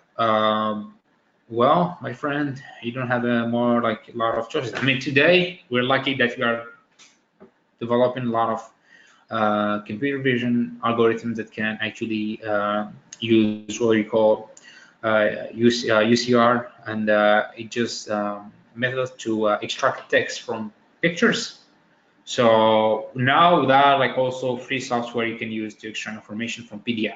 That's really cool. So you can use that, or you can use what people always do, just collect the information yourself. So you will be actually, like making the data. So you like maybe open a text and then like start to say, this is my dictionary, and say like, I don't know, line, let's say line 1, like you can just say maybe it's an indexing like that, and then say article, I don't know, article, and then maybe another dictionary inside it, and then you say maybe say title, this is an example, and then maybe you say yep, and you say then let's say the date,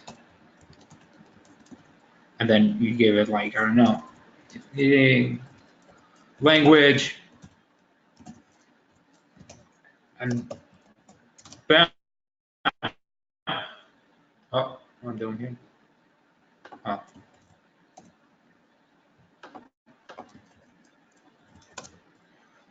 So there you go. You have you just created. I just created this very basic data, and you can do this. You can imagine like doing this again and again. So it's gonna be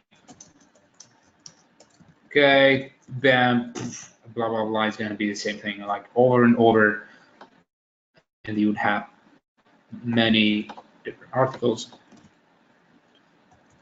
I don't know, maybe. Bam, the second line, and then you just do this over and over. Many companies actually hire people to do this for them. So we call that this very simple thing as data entry. In the past, data analysts, statisticians used to do this by themselves. And in the past, where like we didn't, still like the web was still like not really popular, etc. That data was extremely expensive.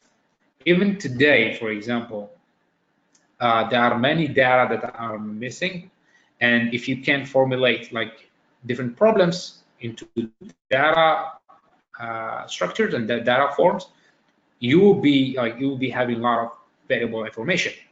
So, for example, you can think of like today. The offline that it can exist, let's say, for example, even in like let's say in Algeria, we don't have a lot of we don't use a lot of data collecting tools. Still, data surveys, like hard copies, still exist. And so what companies do, they actually go outside, do survey with people in the street, collect those papers, and then transcribe all the the answers, etc., into online, and then start to analyze it. So you see that if you are lucky, if you have the data online, you are lucky, my friend. You will go collect it, and what's gonna be maybe a little tedious is just how you extract information from this part and that part. That's it. But if the information is not online and it's offline on hard paper or PDF, I mean PDF today, they are becoming easier, but I think that the hard part is now hard copy, and then you gotta do the work yourself. But there is a but. But today, again, with computer vision, you can build your own model, your own algorithm. You take a picture, and it's gonna extract information from that. You can do that. But if you do that, it's like you build up a startup, and you can make money out of that. So you see that could be actually a business for you, right? So I think that today, if you are a data analyst or data scientist, having the data is not going to be a big issue for you. You would get, even if you be handed, that would be fantastic. Or you're gonna get some messy data, you're gonna clean it, work with it, structure it, and then start to analyze it. Now, in either ways, you should do just fine. Any other questions? Yeah, so basically 2 more questions. Yes. What does data wrangling mean? Yeah, that, just a word to And say. the second question is, what about audio data and how can you integrate it?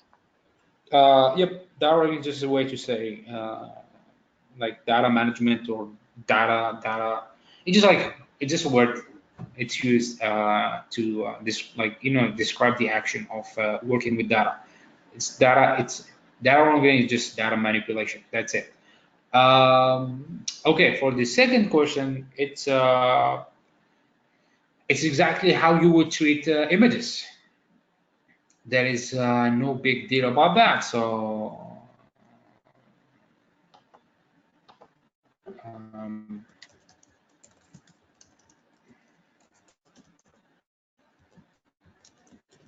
uh, okay, so say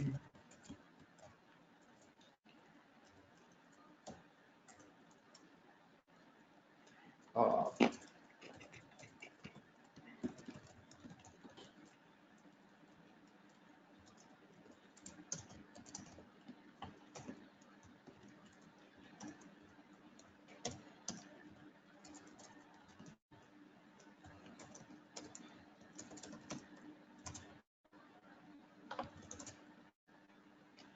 this array EM show. So what does this do? Just show an image. There you go. You're served. This is an image. Isn't it amazing? So as you can see, we code information. So that's what I want to come to. It just speech, images, string, anything you can think of.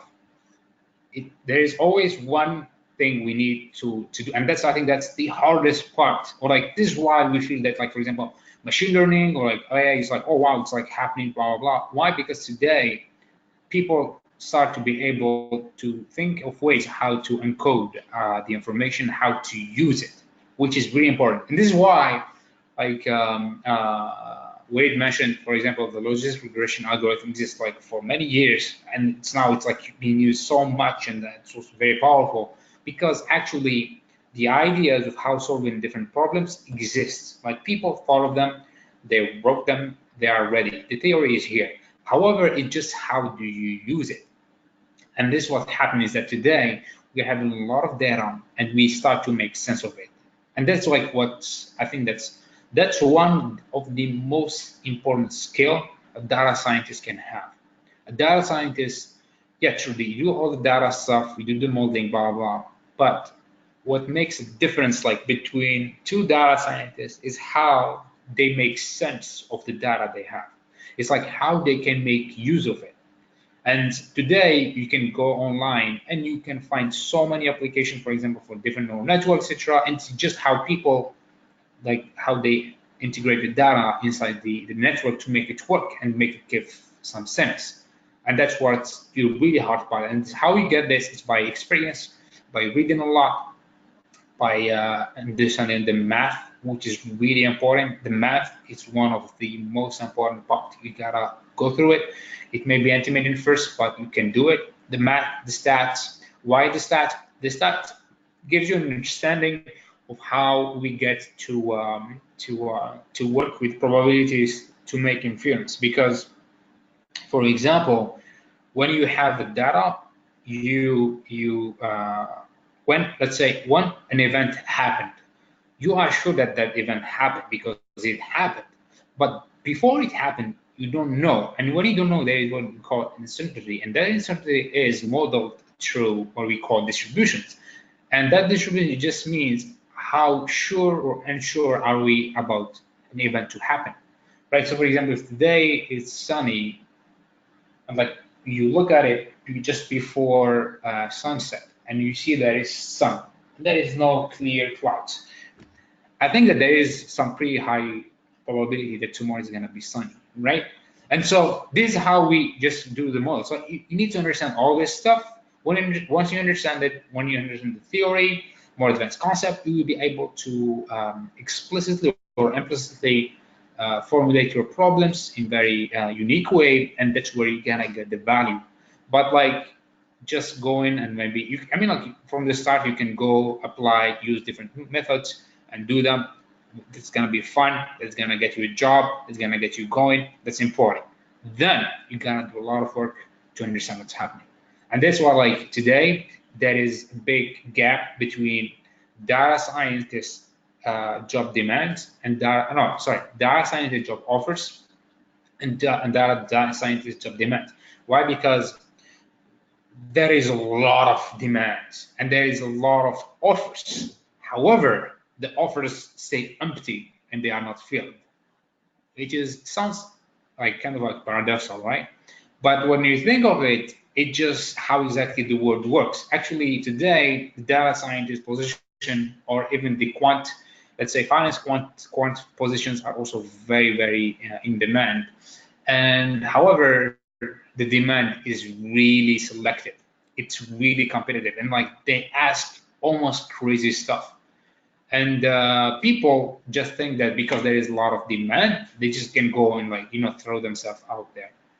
And there is mismatch. So this is why maybe if you want to really be valued as a data scientist, you gotta work on understanding a lot of different concepts, even like read different things. It can be from medicine, it can be from I don't know, architecture, because data science today and in the future is gonna try to answer real world problems using numbers. That's it. That's really it, because that's how today computers work. It's not how we work. Computers work really good with numbers, and that's something that we are not really good at. So turn your head around it, and like, yeah, to come back to the question, the speech, we just gonna treat it as the images. So through time, we're gonna have different amplitude of the speech, and we kind of record it, and then for example, when you say hello, it's gonna be through a fraction of a second. It's gonna have some amplitude, and that's it. That's how we know that's hello. And you can imagine for different sentences, different words, there is different amplitude, and then you can use exactly the same thing for we just did here. So every word is gonna have a frequency, and you're gonna use it and start model your model. So that's really it. There is no like magic behind it. Maybe you gotta need to understand some basic, sound and like frequency theories about how like sound travels, how it works, etc., how you decompose sound. But that's it. You just need to learn that, and you're good to go. Any other questions?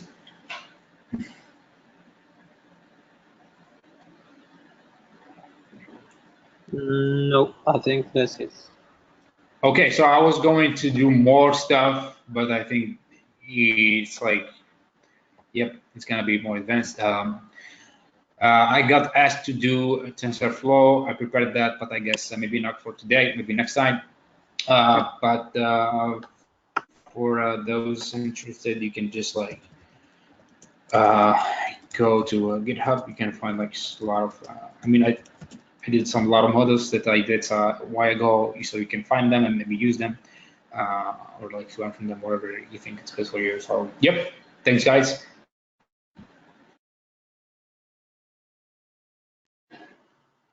I give you the pointer, right, Mennouchi? Ah oui. Ah oui. كيما قال البومبر وي. اوكي. صبر كيفاش؟ معليش اني انا هذه هي. اوكي. وانا درتها. Big presenter. Not yet.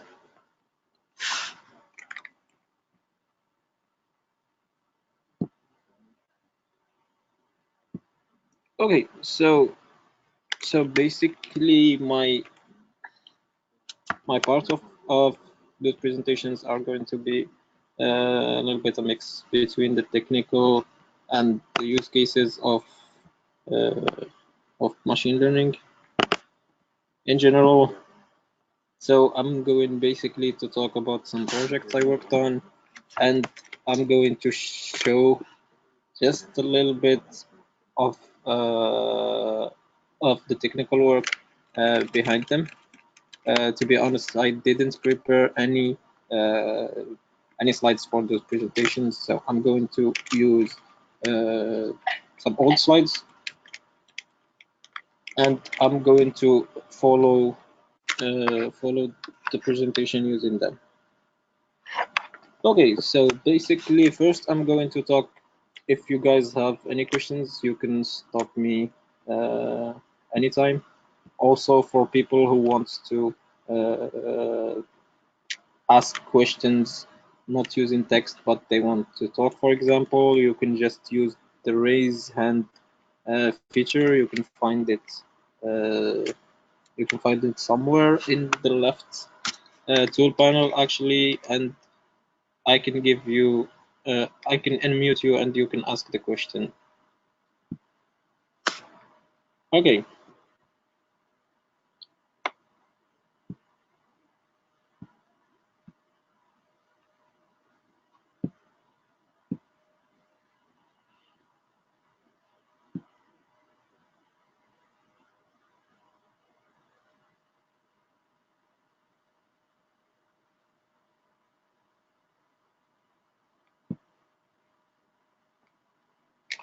So mainly first I'm going to talk about a little project I did for my master graduation. So I'm going to talk about the use cases of machine learning in robotics and how you can integrate it in mainly in robotics. So what I worked on was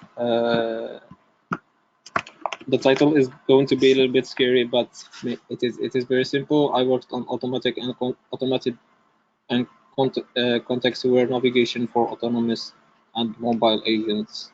So what is mainly we are doing in this project is that we are going to make a mobile agent, which is a drone in this case, autonomous, and it can go from point E to point B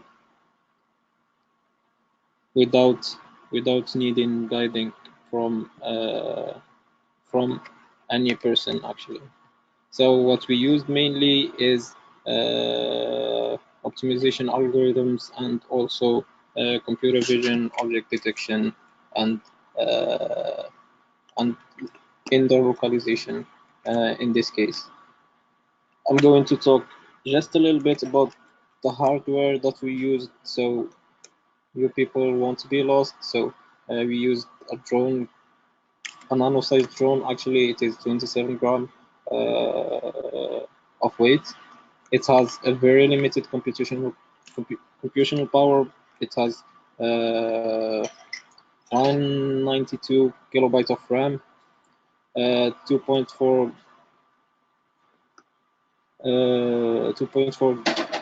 gigahertz in wireless. It has a 168 megahertz Cortex M4. So basically, it has very limited processing unit. What we did is that we take all the hard computing and we exported it to a kind of an agent on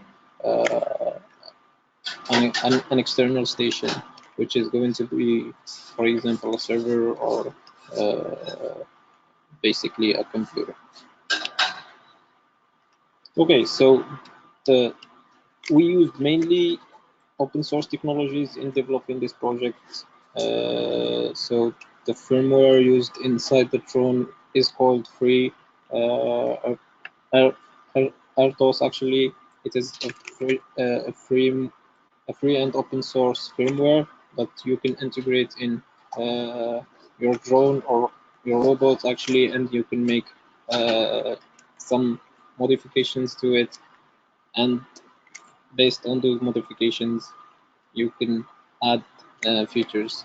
Main specifications for this open source firmware is it has task management, scheduling, and group events. We are going to talk about the theory of drones. Actually, there is the stabilizer, which is going to do or control the motion of the drone, and the different commands that you send to the drone are going to be mainly executed by the stabilizer. So basically, if you say go right, the stabilizer is the one who is in charge of executing the command.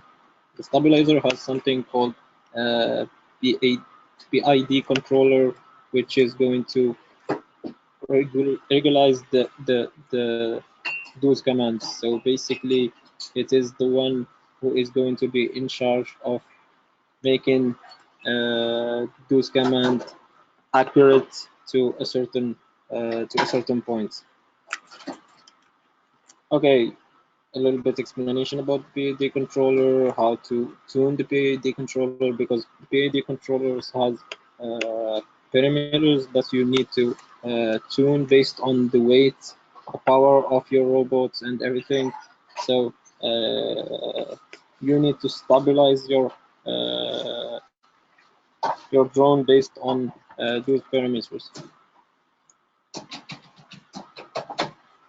Okay, the general workflow of this project was that we are going to hover using the drone. After that, explore the area, and after that, go to a specific checkpoint or go to a specific object based on the thing that we detected on from the exploring. So basically, we used CNN for object recognition.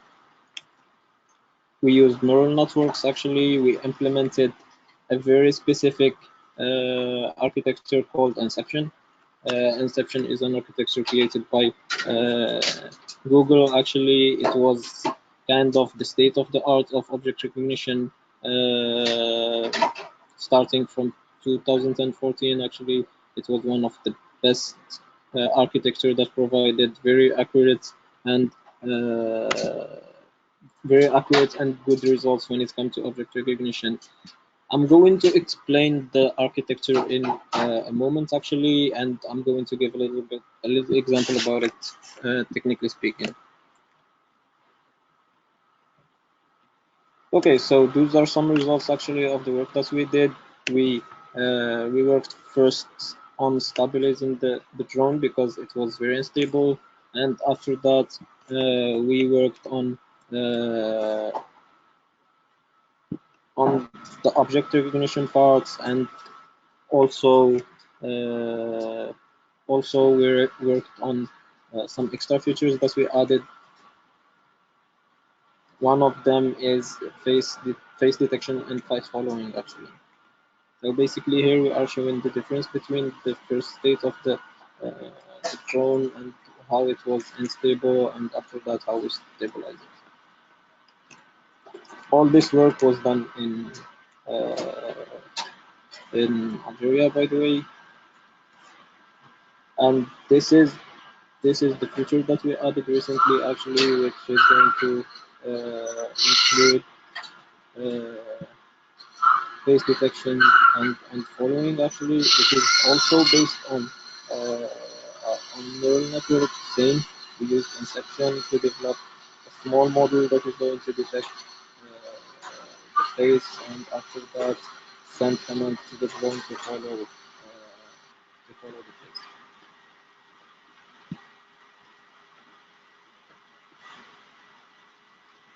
This is the object detection. Since we didn't have the camera integrated in the drone that time, actually we had to use an external camera that is going to be pointed to the object, and and after that the drone is going to go to the object.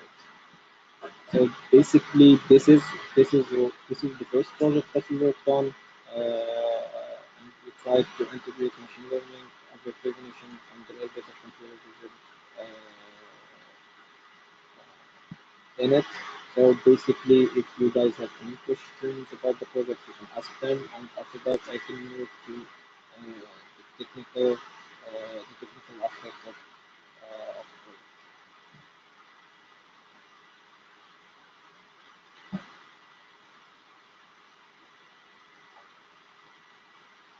Okay, now let's go to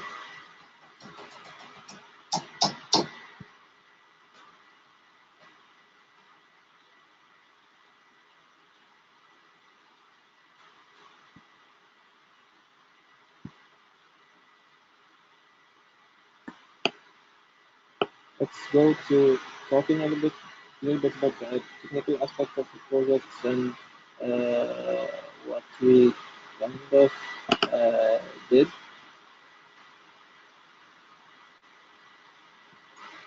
We are going to talk about the inception. We are going to talk about the inception model and the main architecture of the inception model, and in the same time, we are going to talk, give a little use case about it, and have a little technical overview of how to use it. So, it is a neural network architecture created by Google in 2013. Actually, it is now used for everything. First, uh,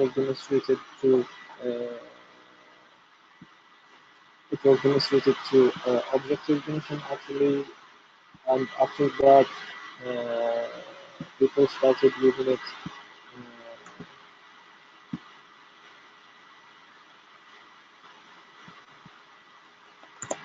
Okay, so people started started to use it in every uh, in every domain actually. Okay, the sound is bad. So how about now?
Okay, how about now?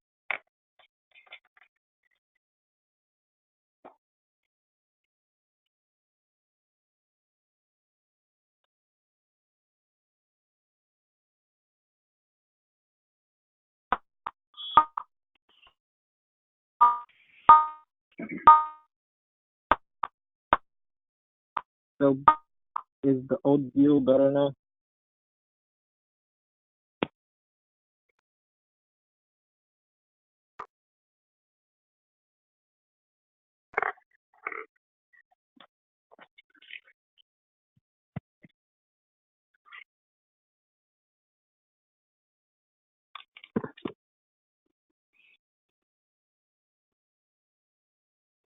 Can you guys hear me now?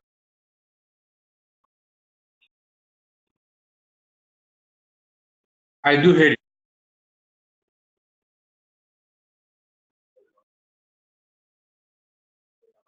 Okay, that's nice. So, so basically now I'm using the audio from the phone. So, what is used for? As I said, it was first demonstrated by in the use case of image classification and object detection and recognition in images or live feeds also. After that, people started to use the architecture in a lot of things actually. People started to use it in NLP to do models to do OCR actually. Also, people used it in decision making and a lot of use cases. So basically, you are going to take your format of data and adapt it to the appropriate to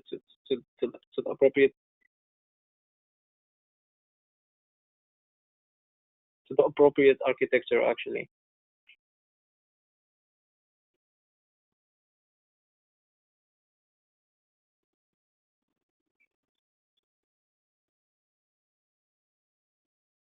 Are you guys hearing me?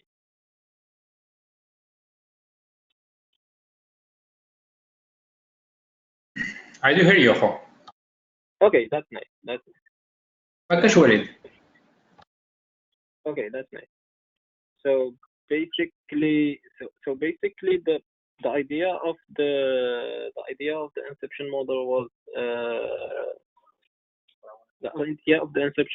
the next actually.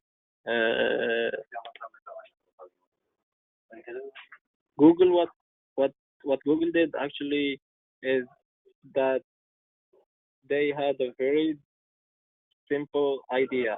So in a neural network, to go from a layer to another, you need to decide the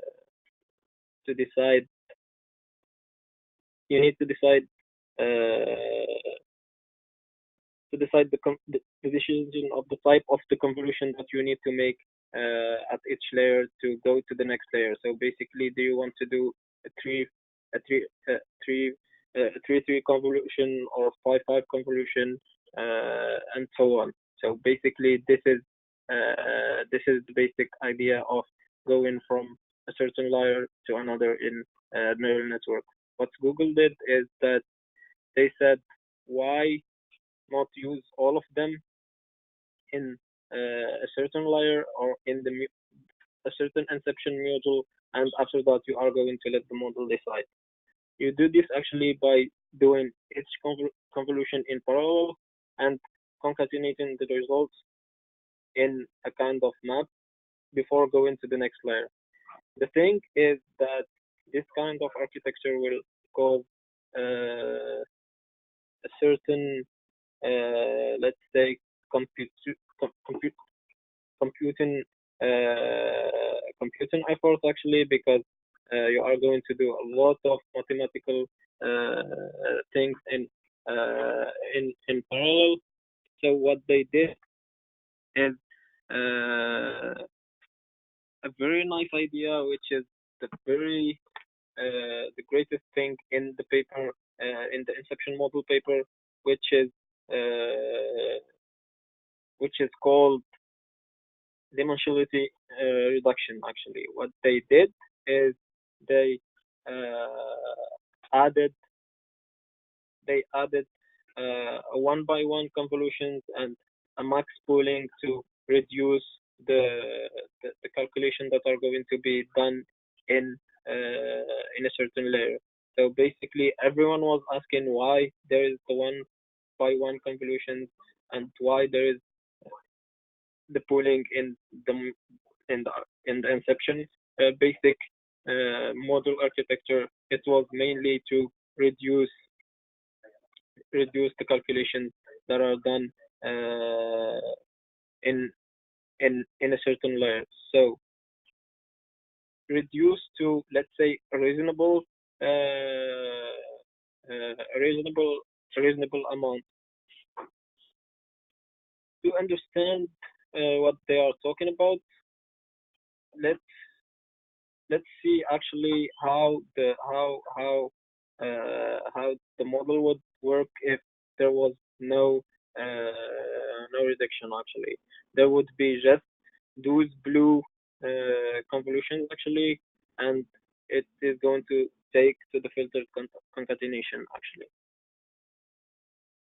In this example, when they tested this kind of architecture without the reduction, actually it took ages to do simple object recognition on the Google Net example, which they used to as a proof of concept for the inception architecture.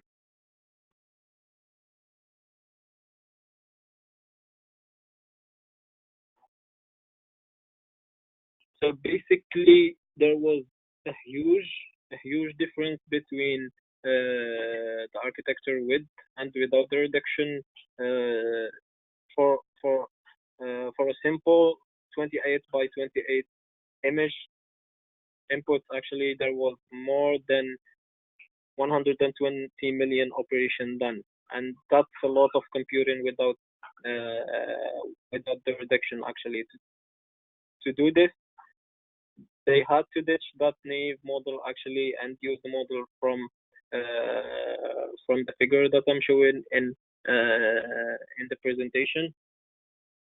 So they will put the previous layer through a one-by-one convolution and output the features based on that reduction actually. And by that, they are going to reduce the total number of operations to just 12 million operation actually. On let's say it again on 28 by 28 image as an input. Okay, so basically this is a very small overview about the inception model and how it was developed actually, and the basic idea and how they optimized that basic idea to be a very powerful model that is used by a lot of people now.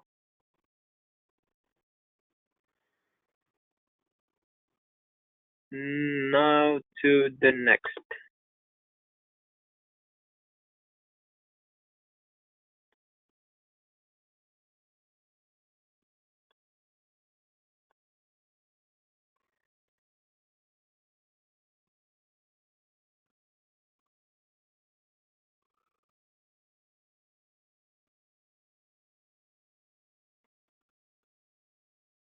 Okay, so basically I'm going to have to give a very small example about the implementation of the inception model using TensorFlow.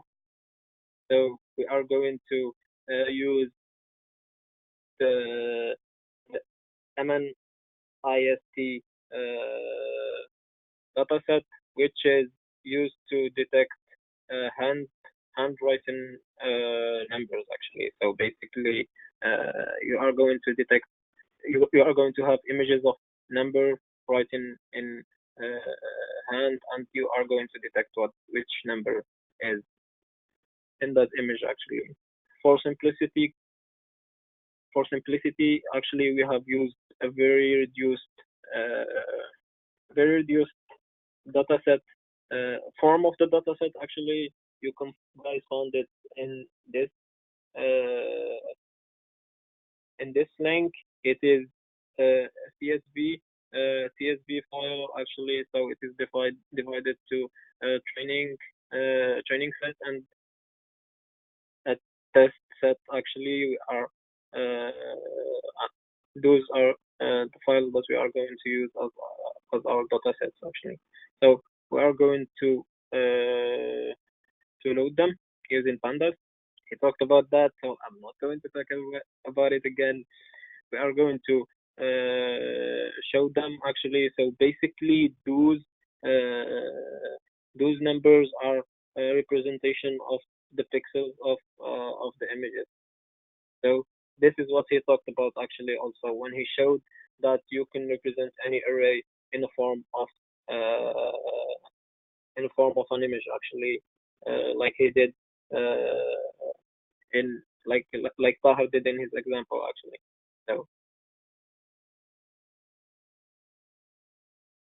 okay, after that we are going to load the labels. The labels are, let's say, those numbers. So the labels are the numbers that we want to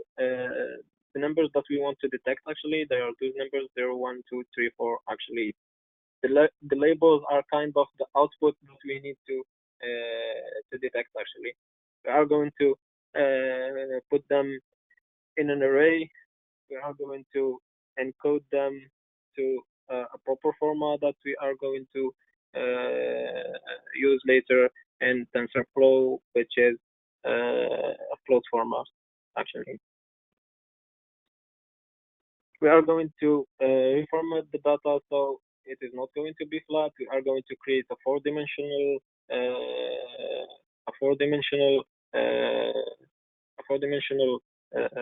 array actually, because this is what TensorFlow is going to take. What I did here is that I showed the image. So basically, this is one example of the images in a grayscale, which was actually just an array of numbers. Again, if you guys have any question, you can raise your hands or ask them on the question spot. All right. So next, so we are going to batch the data set to 100 batch size. Actually, this is mainly to reduce the charge.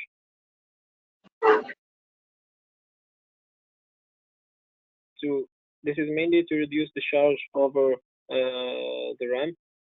So for people who have less RAM, actually, it won't the program won't crash for them. We are going to create a function that is going to reduce the accuracy of the model that we are going to use every time or after every batch after every batch training. Actually, this is the file path of the model. Actually, a little thing for people who have worked before with TensorFlow, it is very recommended that you always keep a saved version of your model so you can always retrain or add on the top of it. The good thing about the inception model is the next. Actually, the thing that made it a very popular model is that you can always add things to detect on the top layer. Actually, you don't have to modify the whole architecture. Actually, you can just add or retrain the model on the top layer. So basically, you can take model that people trained before to detect objects, to detect paths, to detect anything, patterns or anything, and you can just retrain the last layer of the inception model to detect a new category that you want to add.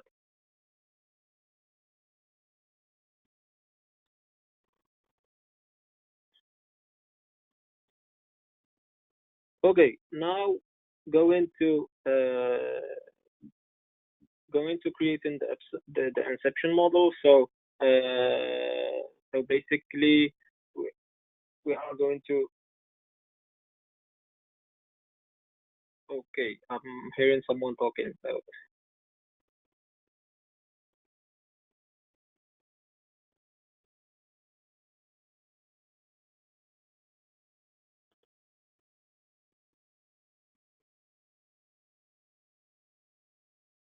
okay, so basically, as I said before, what we are going to do is starting to create the inception model. Actually, the batch size is the training batch size.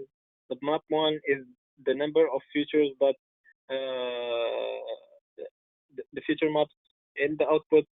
In the output, actually, the map two,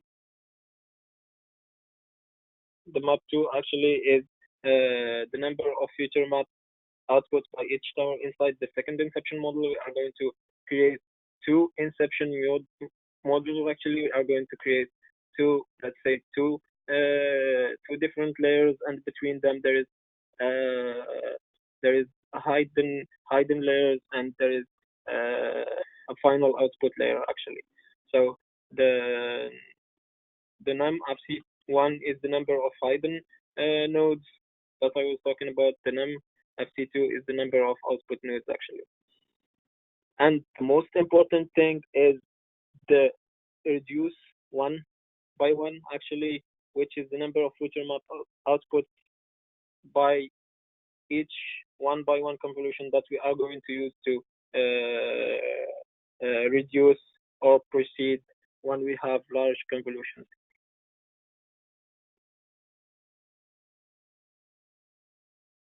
Okay,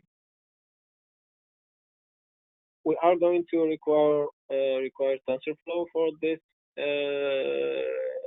for this specific uh, specific job actually. So basically, what we are going to do is first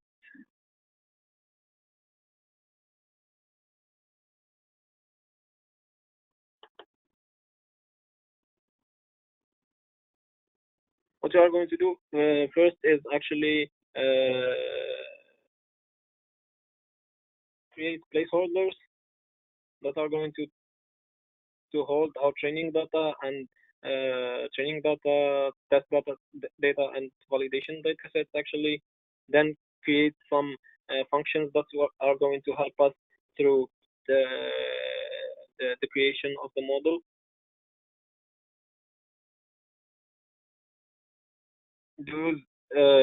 Those functions are going to be mainly 2D convolutions and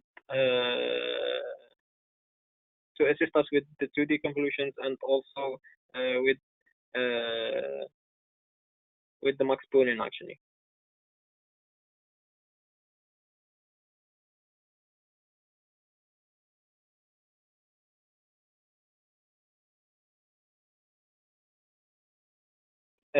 So a question, yeah, yeah. So basically, if you are going to take the if you are going to take pre-trained model, actually, you are going to just use you are going to just retrain the last layer for not a different data set, but for to add another category. Let's say for object recognition, you want you want for the model to detect a new object. Let's say, for example, a ball, and it the old model didn't detect that actually.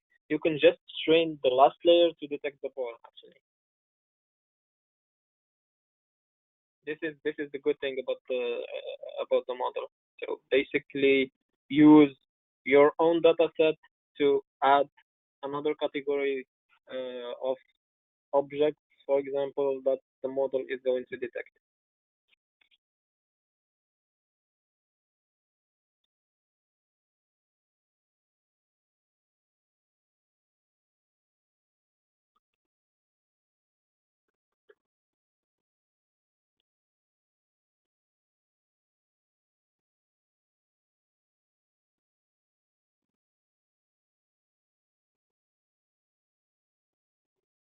Okay, so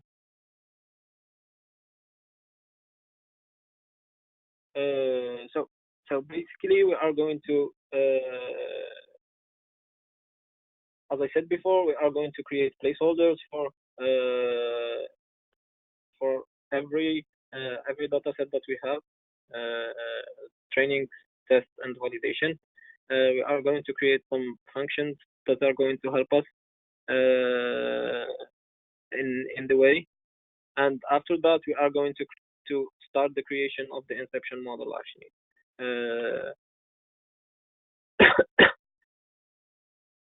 We are going to take the data set that we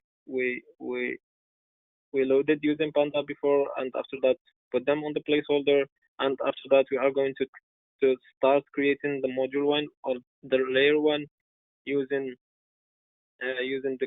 the appropriate operations that we talked about in the later architecture, the one that I showed before in the figure. So basically, we are going to create those. We are going to create the second module, which is the kind of the second layer. Actually, and finally, we are going to generate the hidden fully connected layer in the end. The thing is that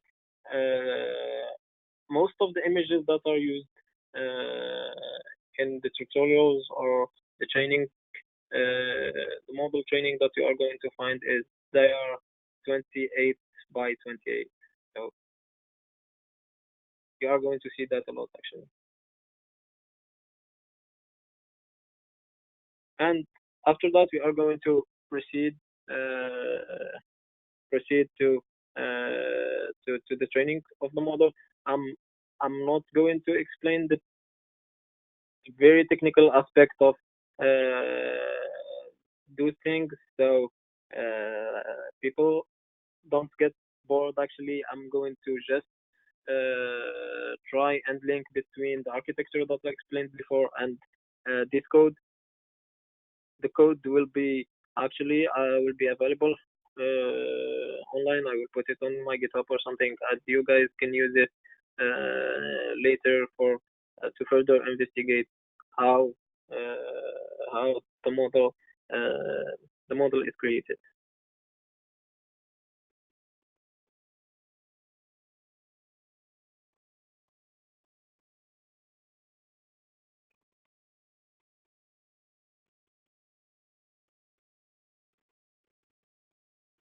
Okay, so getting back. So we are going to define the model function. It is the main function that we are going to create the model in it. We are going to initialize every one of the operations that we created here using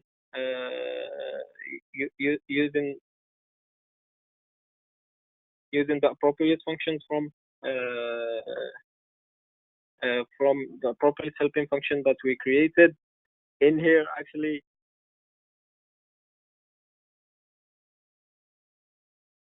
So basically, we are going to start by the one-by-one convolution, the one in the module one, the one-by-one convolution in the module two, the larger convolutions which are the 3x3 convolution, the 5x5 convolution.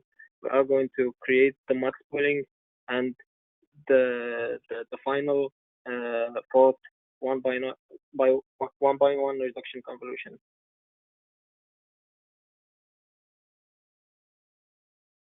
Okay, we are going to concatenate all the previous feature to a single module, like in the architecture.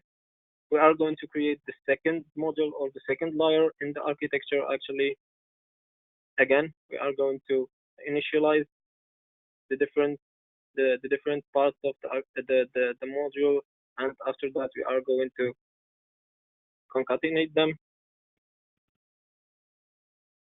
We are going to again, since we have a multidimensional space that we are working on, we need to flatten the features again, so we can use them.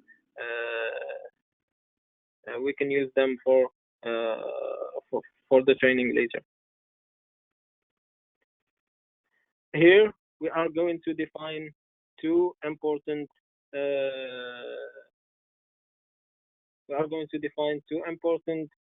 variables, which are mainly the loss and optimization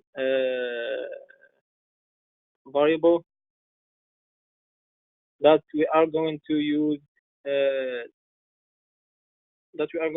through our training process actually. So in every training actually there is an optimizer that we are going to run for each batch of training data, because you are going to want to see how your model is going to progress. So running the optimization, the optimizer will help you for getting your validation prediction every batch size, which is in our case 100 steps. And when the training is done, so basically you are going to output the test data accuracy based on that optimizer actually, and save the model to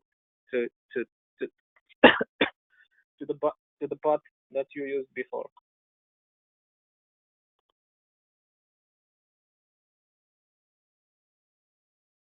So basically, this is the optimizer that we were talking about.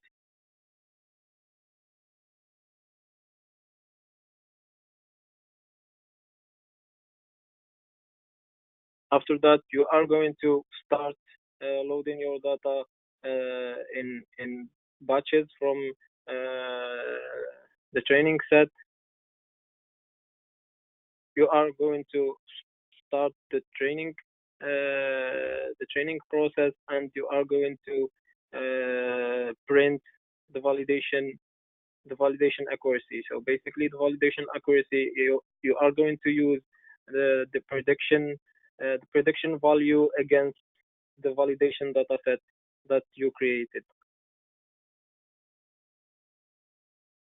And by the end, you are going to batch test the test data set. If you see that the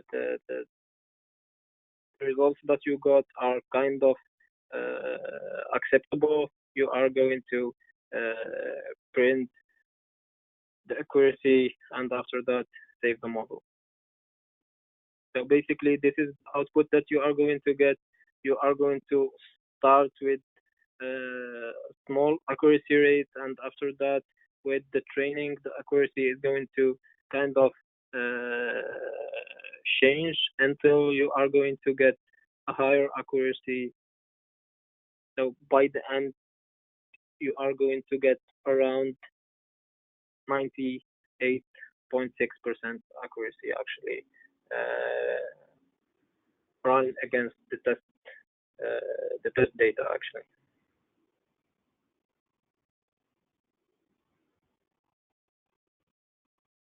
Okay, so basically that's it. This is a little overview how to create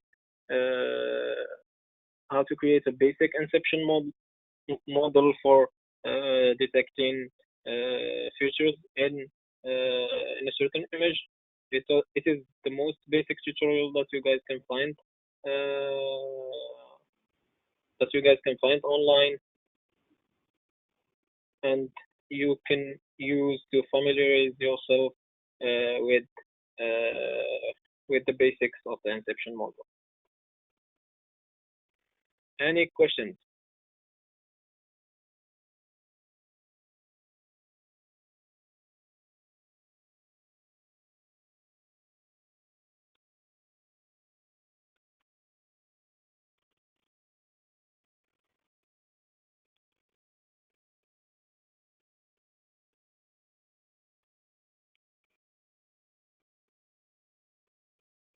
Okay, no question. So we are going to go to the second. Uh, oh, there is a question actually.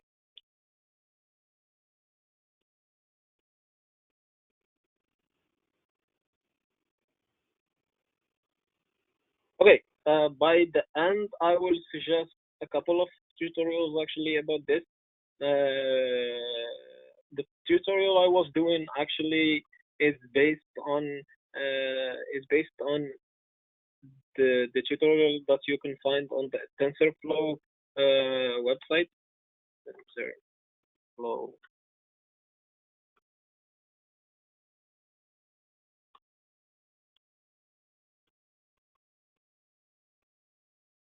So basically, it is based on this, but I tried to find a simpler way uh, to to to expose it actually and to present it to you. But this is the detailed tutorial that you guys can check for a more understanding of what I was talking about. The TensorFlow website has a lot of tutorials that you guys can see, and you can learn a lot from it because it has a lot of basic tutorials that doesn't require that much of knowledge to read them actually. At least to understand the whole picture or an overview about what TensorFlow does.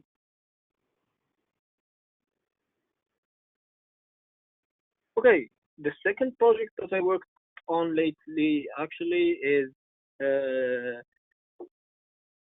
motion detection through voice tone. Actually, since I'm not going to explain the training phase of this model actually because it is kind of long, and in the same time I want to use it in a commercial product maybe. This is why I'm not going to show it actually. We got to 72.7 accuracy rate. In this tutorial, I'm going to introduce a new framework. It is called Keras. It is a very powerful tool actually when it comes to making life easier for you while developing for machine learning. Actually, I'm going to talk about loading the model, and after that using the model on a training set, on a test set actually, and finally how the model is used to detect emotions actually. So basically what we did is we saved the model using Keras in an H5 format, which is a more simplified format than the one TensorFlow saved. The good thing is that you can save also the model in a JSON format, which is going to be a lot easier for your computer to load and work with. Actually, this is the good thing about Keras. It is going to create a kind of accessible, easy to access models for you through their uh, their special format actually.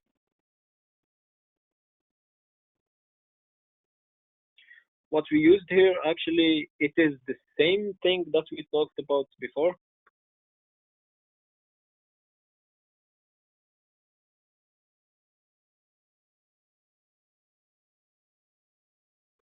Okay, in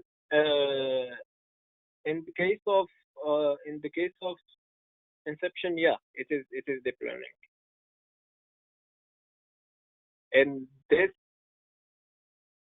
this specific use case, not really, because the the model that we created is kind of different. But in the case of TensorFlow, in the case of Inception, yeah, it is deep learning.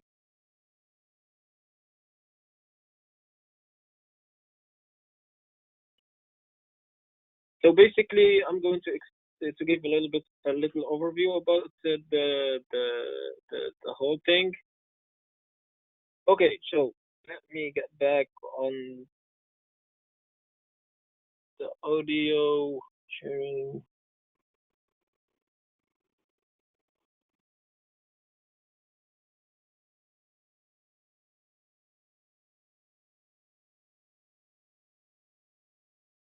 Okay, can you guys hear me better now? I think it is better using the audio from the computer now because I'm going to do a couple of stuff from the computer audio.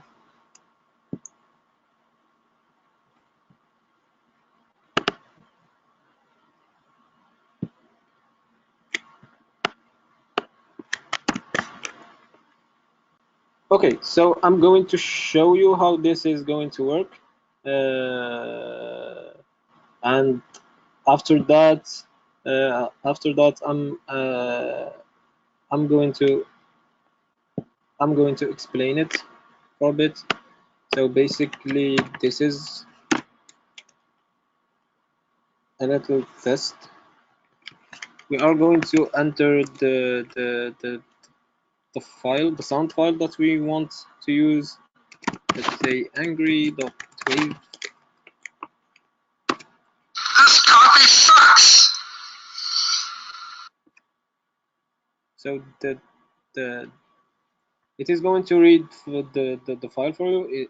The sound that you guys heard was the angry.wave file.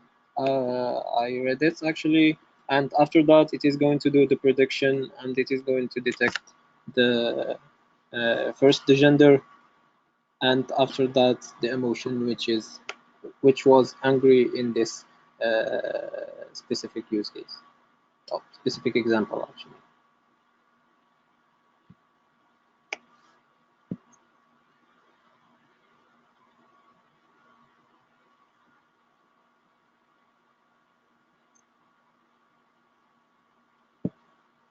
Okay, going back to the code actually.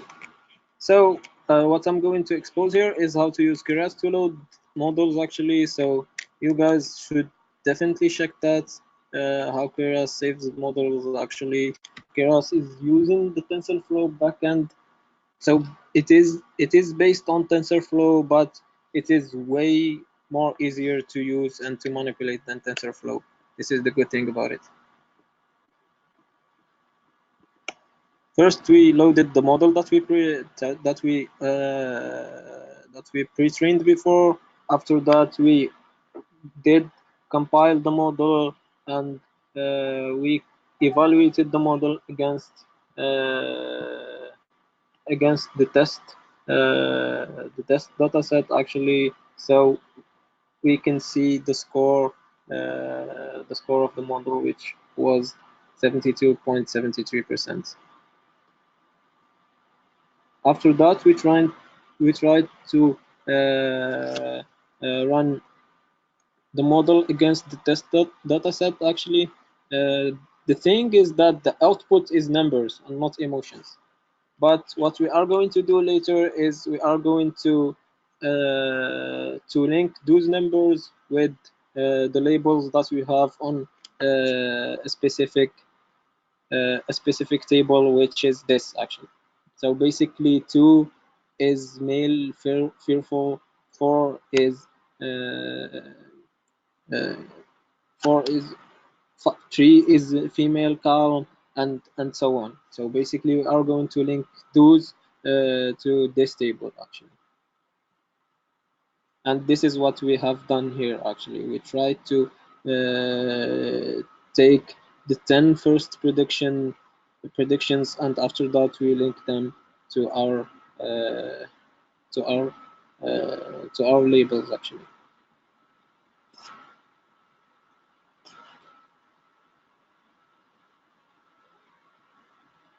Okay, after that what we are going to do is here actually we try to print some some statistics about how much people are feeling calm, how many people are feeling calm, how many people are feeling angry,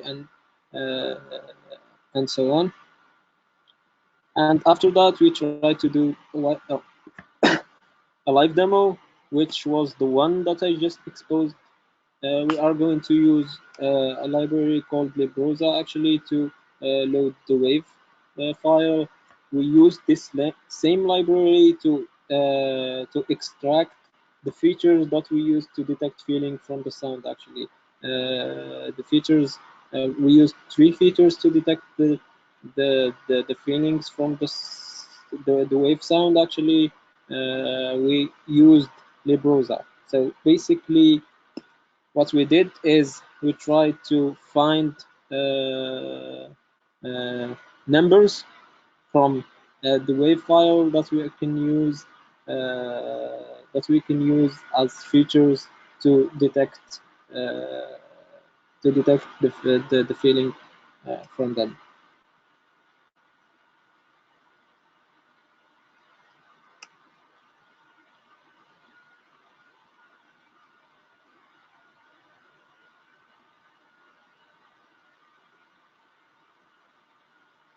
Okay. Okay. So basically, after loading the file, after loading the file, we try to sample the file in a very specific format. Actually, the duration and also the offset in the end on the beginning of the sound file. We used NumPy to get the array from the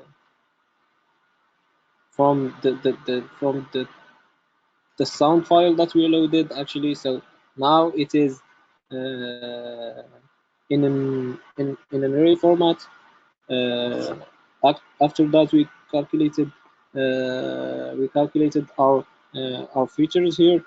This is the feature that we are using to detect the this is the feature that we are using to detect the emotions, and after that we use that feature to detect the emotion based on the prediction from our model, and it is going to print for us the result. So basically, as I said before, it is going to be a numeral output from 0 to 8, and after that we are going to inverse transform. This inverse transform function, it is going to take that number and link it to the labels table that I talked about before. Okay, so basically those are some projects we worked on. I wanted to show them as a use case for you guys, and in the same time to have an idea about the technical aspect of how we can use machine learning to implement uh, to implement solutions actually. So this is for it. This is it for me actually. If you guys have any questions, you can ask them, and after that we are going to open the discussion for general questions. You can raise your hand. We can unmute you, and you can give us feedback. Give us what you think about machine learning or anything else you want to talk about.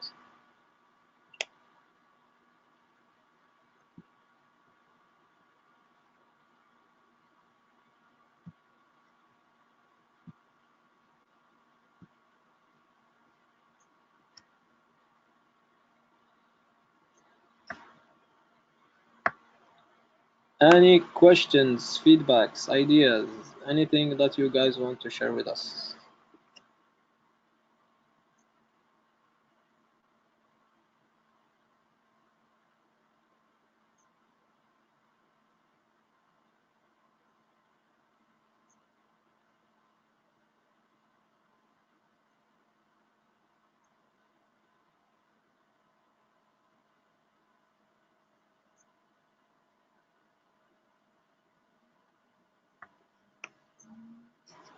Okay, I think there is no questions or further comments. Tahar.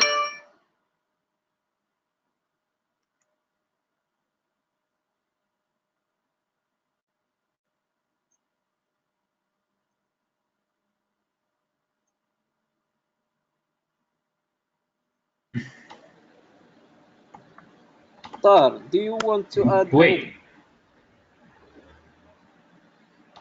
uh, I think that we covered most of the stuff. Okay, Maybe actually there is maybe only some people were not, maybe some people were beginners, but yep, just go for it. Look for this stuff. There's a lot of documents, resources you can use, and just try them. I think we gave some good explanation for some stuff, so maybe you can use that again. yeah. So basically, are there any hands-on tutorial or open source projects that we can participate in so that we can have more experience in the field of data science and machine learning? Okay, so the from my point of view, I'm going to answer the question from my point of view, and after that, Tahar is going to answer it also. Walid is going to answer it if he's here. Actually, I don't know. لا لا ما كانش. So basically, the first thing is is the theory. Actually, you need to have a kind of basic understanding of the theory around machine learning and data science. I really encourage you guys to take a course, uh, any kind of courses online, because there is a lot of courses on Udemy, or the one I took actually is from EDX. Actually, it is called Introduction to Machine Learning. It is a kind of an old course, but it is a very good course for you guys. Now it is not for free like it used to be, but the content, you are not going to take a certificate for it, but the content is available for everyone. So basically, even if you are not going to take a certificate, you are going to have access to the content uh, of the of the course. So basically, take a course which is going to take you less than 10 days actually, or 3 weeks of commitment. Uh, let's say 10 hours per week or something, and after that you can go to hands-on tutorials. Hands-on tutorials, actually, I mainly the, the the the thing that I used a lot was TensorFlow. So basically it is a great starting point. So the TensorFlow website is a great the starting point for all of you. It has a lot of tutorials. In the same time, the GitHub, the TensorFlow GitHub actually has tons of resources actually, because people who created models using TensorFlow, most of them are hosting them on the TensorFlow GitHub repository. So you can go there, you can check these models, and every model has its own story, its own paper, in some cases, its own documentation and everything. So it is a lot of resources that you can read, and it has a lot of use cases, as I said before. Okay, let me show you GitHub.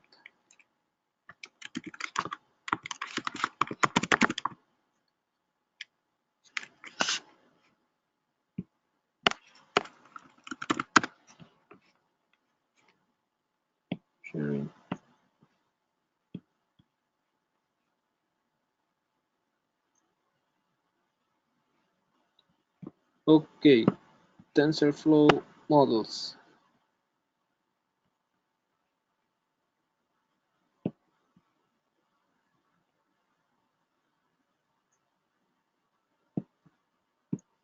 Okay, so as you guys can see, this is the TensorFlow model repository. Actually, it has all the model developed by people using TensorFlow. There is official ones created by TensorFlow team and Google, and after that there is research research model created based on research papers. There is samples, and there is the most important thing. There is tutorials on how to create models using TensorFlow. The good thing about this repository is that it has a great explanation in every aspect. So basically, let's take astronaut. So a neural network for identifying exoplanets in light curves. You see, this is a use case. It has the whole documentation in it, the background, citations, code directories, and how to install them, how it is going to walk you through how to install the requirements and how to run unit tests and how to train and test the data actually. So it is a very good starting point for you guys.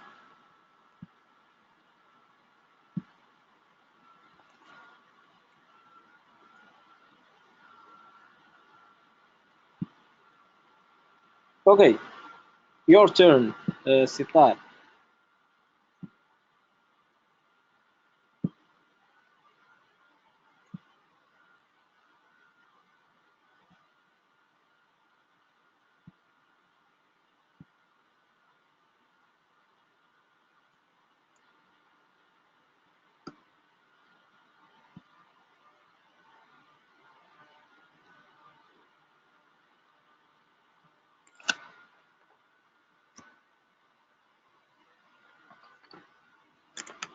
Hello, are you here, Yatar? I think he can't hear us.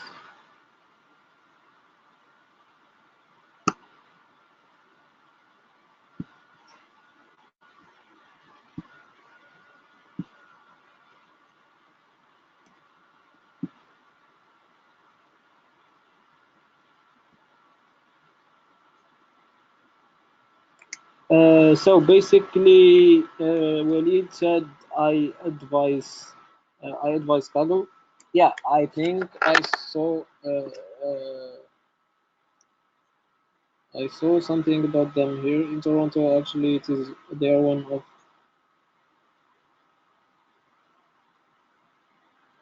To be honest, I don't know what Kaggle is.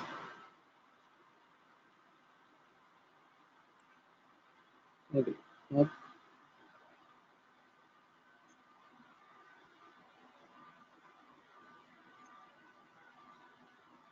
Okay. To be honest, I don't know what this Kaggle is.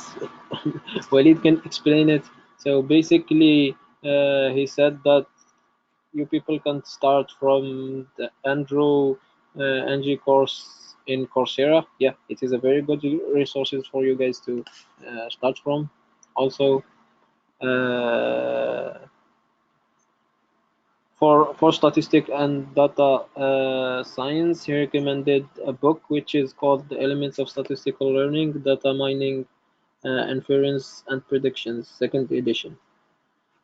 Springer series in statistics. Okay, and after that, it is possible to use TensorFlow models on mobile apps. Yeah, it is possible. Actually, there is a new architecture actually called MobiNet.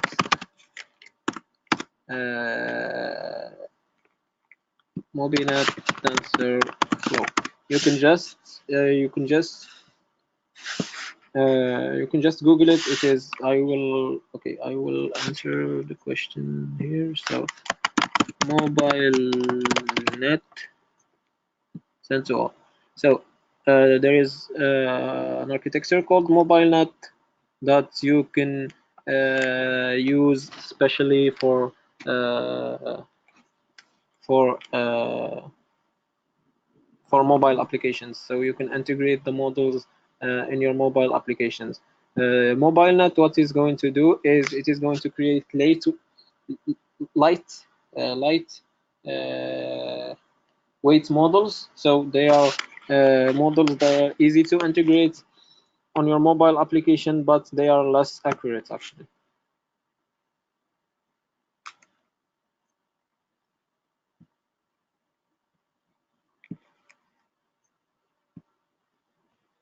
They are less accurate than normal models.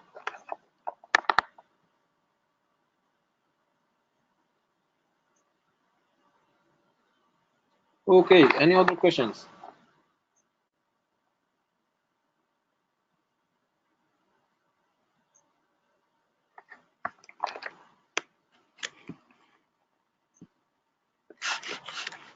Bilemziya.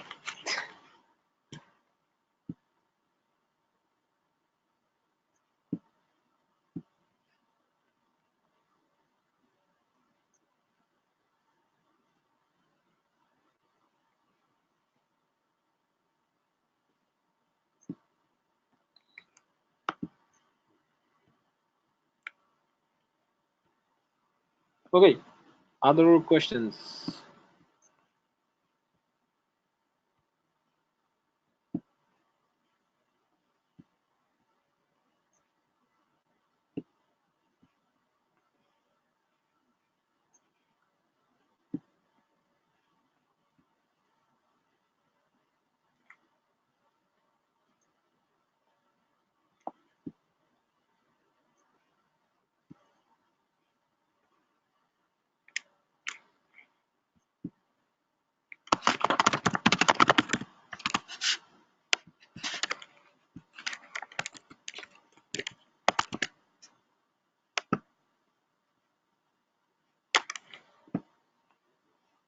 Okay.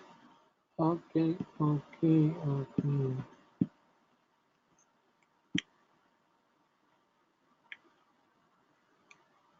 Yeah, so basically someone just said that actually they said that this they answered my question. Kaggle is a dataset store that is used for sharing datasets. It is a good starting point if one is looking for datasets in good format. So basically, Kaggle, the one that Walid mentioned, is apparently a dataset store.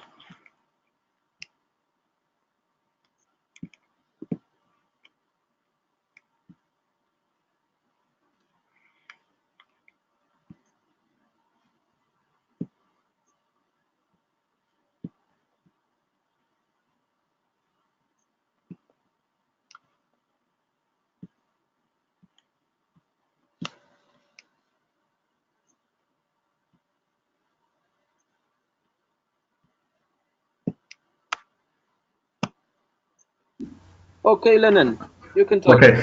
I basically like on Kaggle, you will find like data sets that have most of them have already been cleaned by other like data engineers, and also if like most of them have been cleaned, most of them have like a good description. You already know like what features are there in the data, and they are much more easier to use and much more user friendly, especially for people who are beginning in data science or machine learning or artificial intelligence.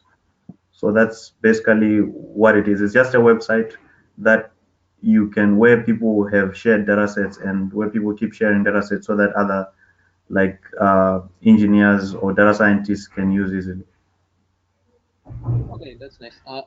To be honest, I saw it before somewhere online, but I didn't know what it is. So when Walid mentioned it, it was the first time I get to know this, That's cool. this website. Yeah, thank you, man. Thank you for the explanation. You're welcome.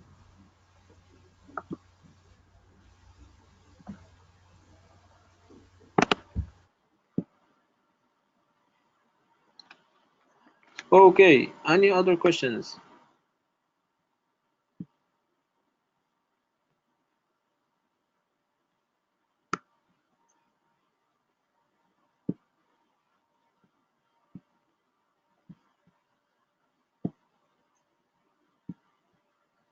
Tahar, Walid, any other thing you guys want to add before we end the webinar? Okay, question. I mean, from my side, I think that there is a lot to say about the topic, so we cannot just say it in one webinar. So just go try stuff, and maybe we keep discussion open. Maybe try to do more stuff like this. But yep, just keep it going on, and then practice a lot. That's gonna make it work. Just practice, try, and yep, that's how you gain experience. Okay, thank you, Tahar. Yeah. So Ahmed, أراك على الخط. You are online.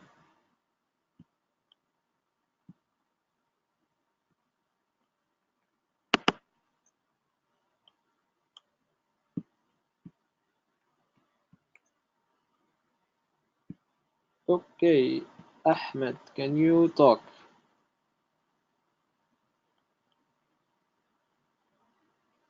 Can you hear me? Yeah, I can hear you now.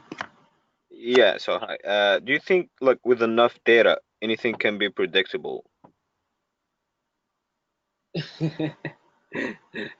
Okay, so not really actually. There is constraint to that. It is not just about the amount the amount or how much data you have, but it is also about the complexity of what you want to predict.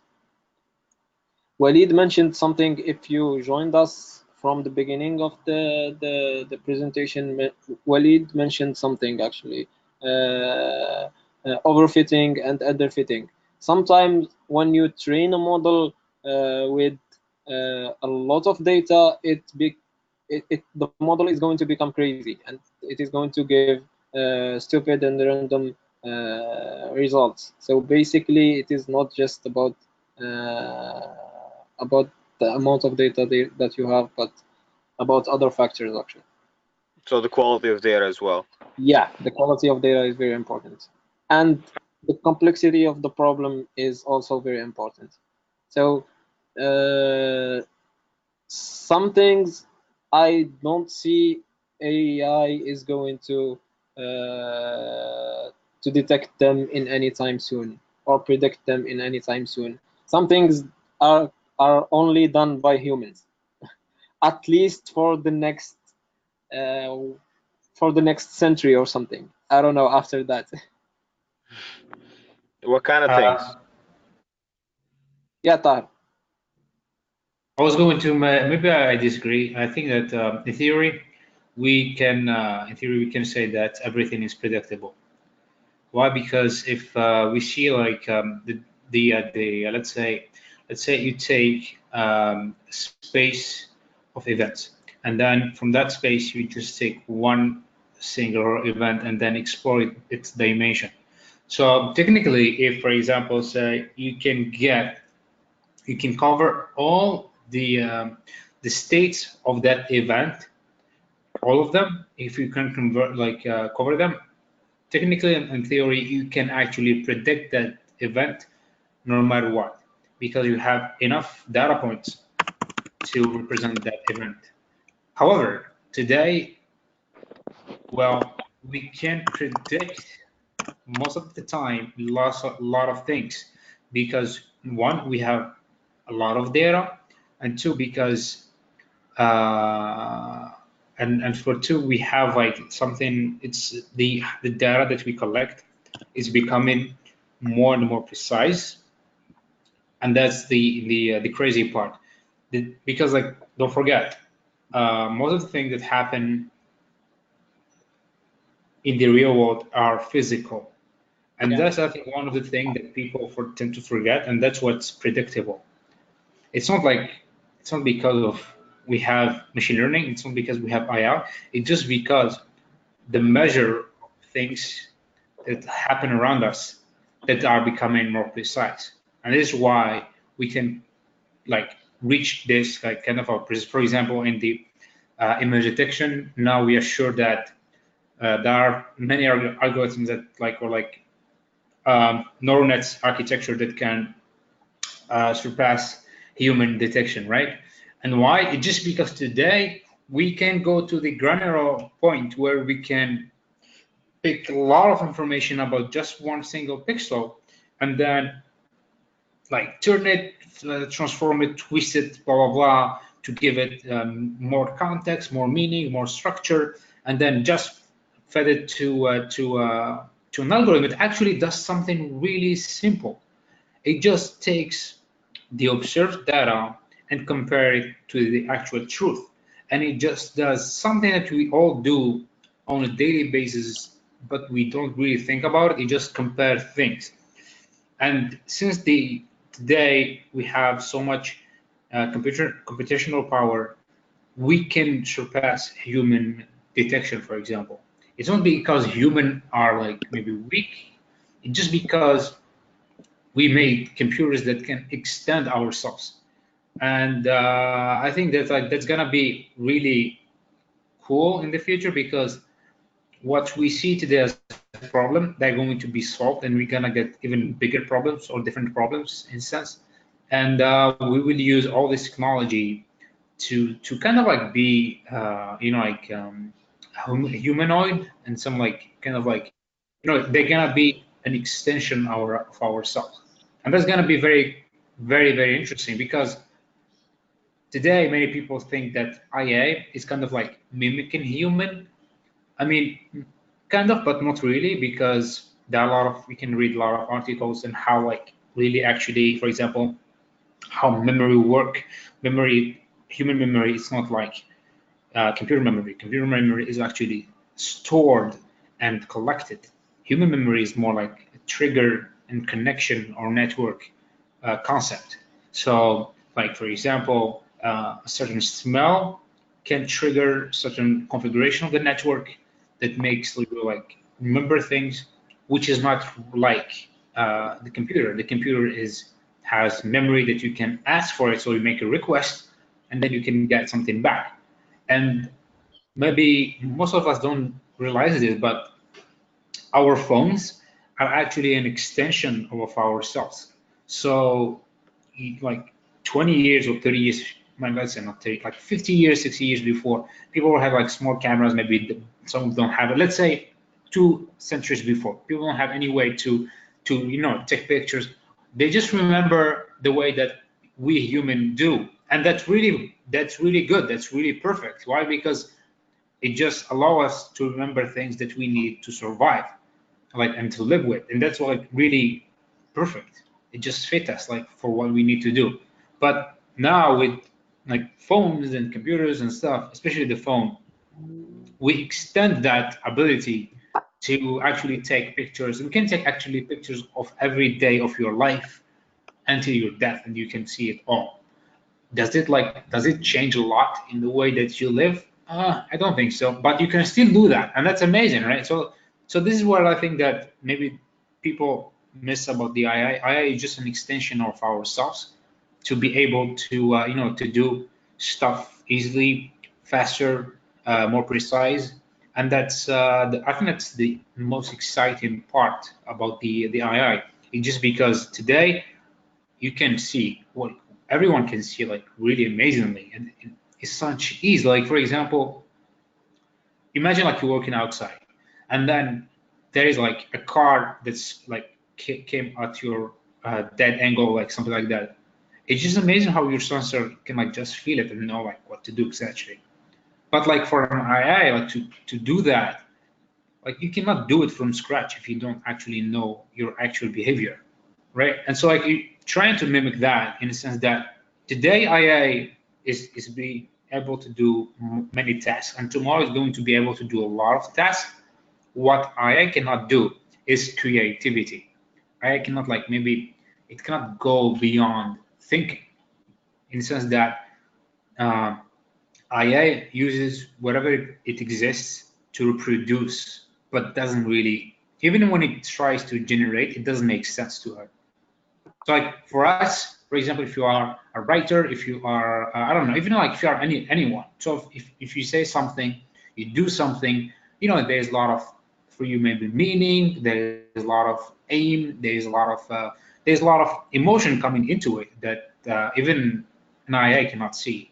And that's like, I think that's the essential part that really separate us from the machine, in the sense that when it comes to task, we can reproduce it, and that's amazing.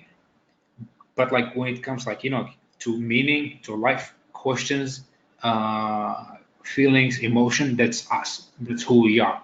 And that's really the unique part. And I think it's exciting because tomorrow, imagine a world where hopefully I can do a lot of stuff, like a lot of basic stuff. And imagine that you don't need actually to do many of the basic stuff. So if you go to work, you're gonna work for passion. So like you love something, you go to work for it. So you're gonna do it because you love it, right?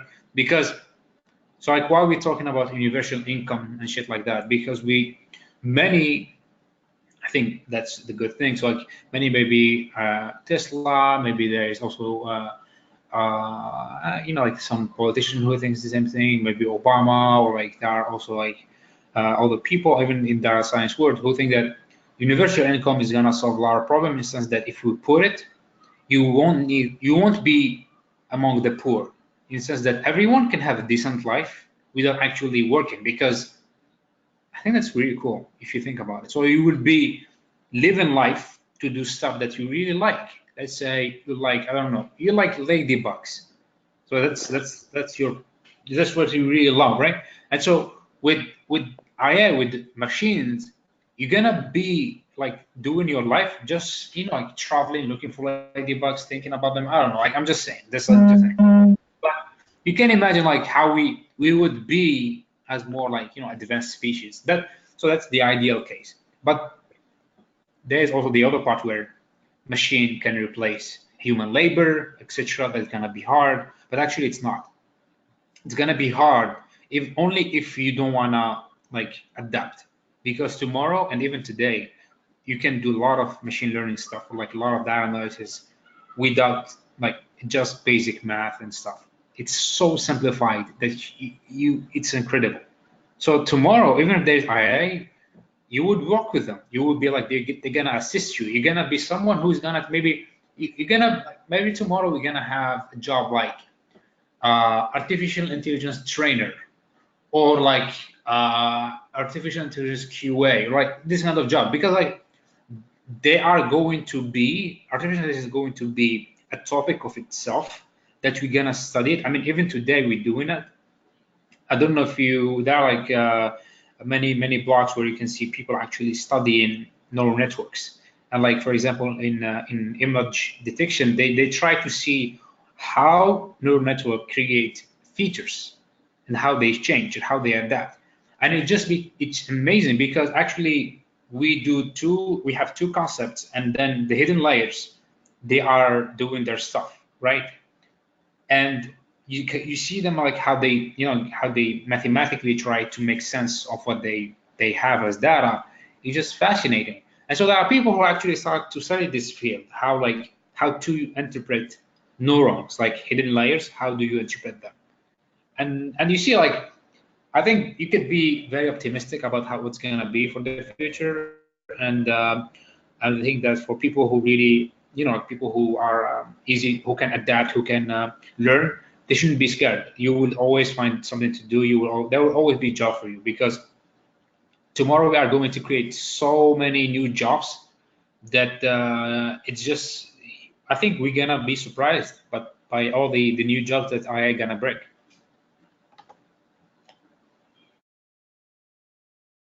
Okay, why I said there is a limitation to AI, actually, because mainly a little example is the World Cup. The World Cup example, actually. There was enough, technically speaking, there was enough data to predict a kind of good results, but it wasn't the case actually. The AI failed terribly to predict the results actually. This is why I'm always saying that there is some stuff that AI can never, or at least it will fail in a certain percentage actually. Okay, صلاح لك الخط. السلام عليكم. السلام. يا الحمد لله ساعة كي لحقنا بالويبينار. داكوغ عندي واحد لا كيسيون نحكي اون انجلي. معليش احكي باللي اللي يريحكم بعد ساعة. نو ما يجمعش شكون نحكي معك مع طبلة المانية كاع. اوكي صح. عندي كيسيون الجون الاول اللي حكى على الماشين ليرنين الى راهو مازال معانا. وليد از نوت هير. معليش اللي يقدر يريبوندي لي. ان توكا البروبليم تاعي عندي انفا ماشي بروبليم مي كيستيون جينيرال. دركا في الماشين ليرنين كي يكون عندنا داتا سيت تكون صغيره جو سي با حاجه قليله اللي تقدر دير بها ترينين وتيست ودير تيست ويتو. مي لو بروبليم كي يكون عندنا داتا سيت تيرا بايتس جيجا بايتس حاجه كبيره. سكيلين هنا سكيلين كي يكون طالع واش لي تكنيك ولا لي تكنولوجي اللي الواحد يخدم بها في هذا المومون، واش من دي بروبليم اللي ممكن حنطيح فيهم. وكيما نقول لك بعد كي نقول لك داتا تيرا بايت ولا ميم جيجا بايتس، نقولوا جيجا بايتس حتى كي نكونوا بعد الكلينين ويتو ومازالت بزاف الداتا ماشي حاجه اللي تقدر ديرها في داتا فريم ودير لها تريننج، تكون حاجه كبيره. هنا وشنو لي تكنولوجي اللي ممكن نخدموا بها. ودرك كي تعاودوا تريبوندي لي على هاد لي كيستيون بالك تصيب هاد كيستيون واحده اخرى. ميرسي. مزيان. Okay,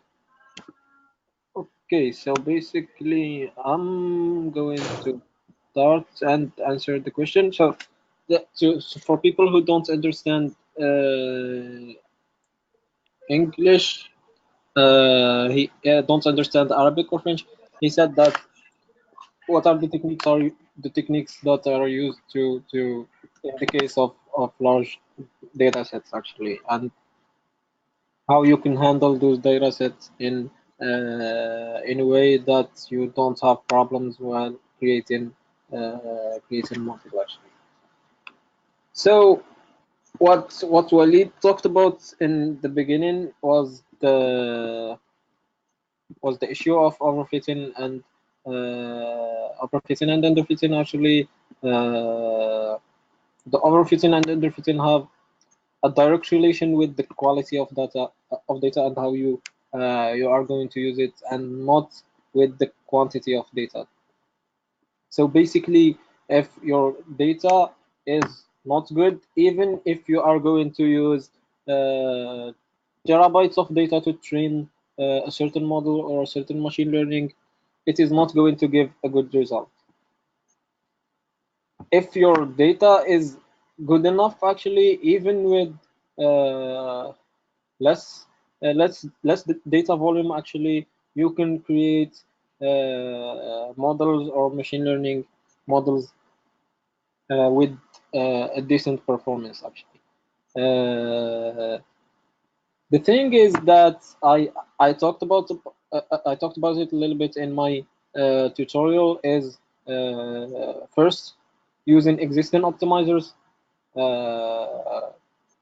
This is the most important thing, and the second point is following the training process using those optimizers, and in the same time, you as an engineer, you need to follow the training process and see the results after every number of steps. Those are the most important general tricks that you can use. When it comes to more of the technical details, there is a lot of to my knowledge, actually, there is a lot of techniques that are used, but to be honest, I can't suggest to you a specific one, because the optimizers and that are used, actually, they have a direct relationship with the architecture of your model, the features that you are using, and in the same time the type of data. So basically, it is not just related to the quantity of data that you have. This is my answer. Tahar, did you hear his question? Yes, so I would say if you have a lot of data, you can use different there are tools to handle that. So like you have Hadoop, you have Spark, you have Snowflake, you have other database management tools that you can use. Then what happens is that big data is good in the sense that it's gonna give you more training samples, right? But the question is how to go through it. So how do you work through your data? How do you clean the terabyte database? How do you inspect it? How do you make assumption around it? How do you start the training? A lot of questions that can really bumps people. So the good news is that, for example, Spark that has a library it's called Spark mlib. So it's an implementation of machine learning in Spark. And why it's good? Because using Spark, you can actually get to train your model fast on the full data set very easy. Because Spark has, it's a cluster-based database. And what it does is that, for example, if you want to do a calculation or like any request and aggregation or whatever it is, what happens is that it divides the data on different clusters, and clusters are your different servers that you may have. And then it runs the computation on the RAM level and not the disk level. Hadoop works on the disk level. And so when you work on the RAM level, it's so much faster because actually you are using directly you're using directly the registers and the array. So that goes faster in terms of like loading, calculating, and then sending back the response.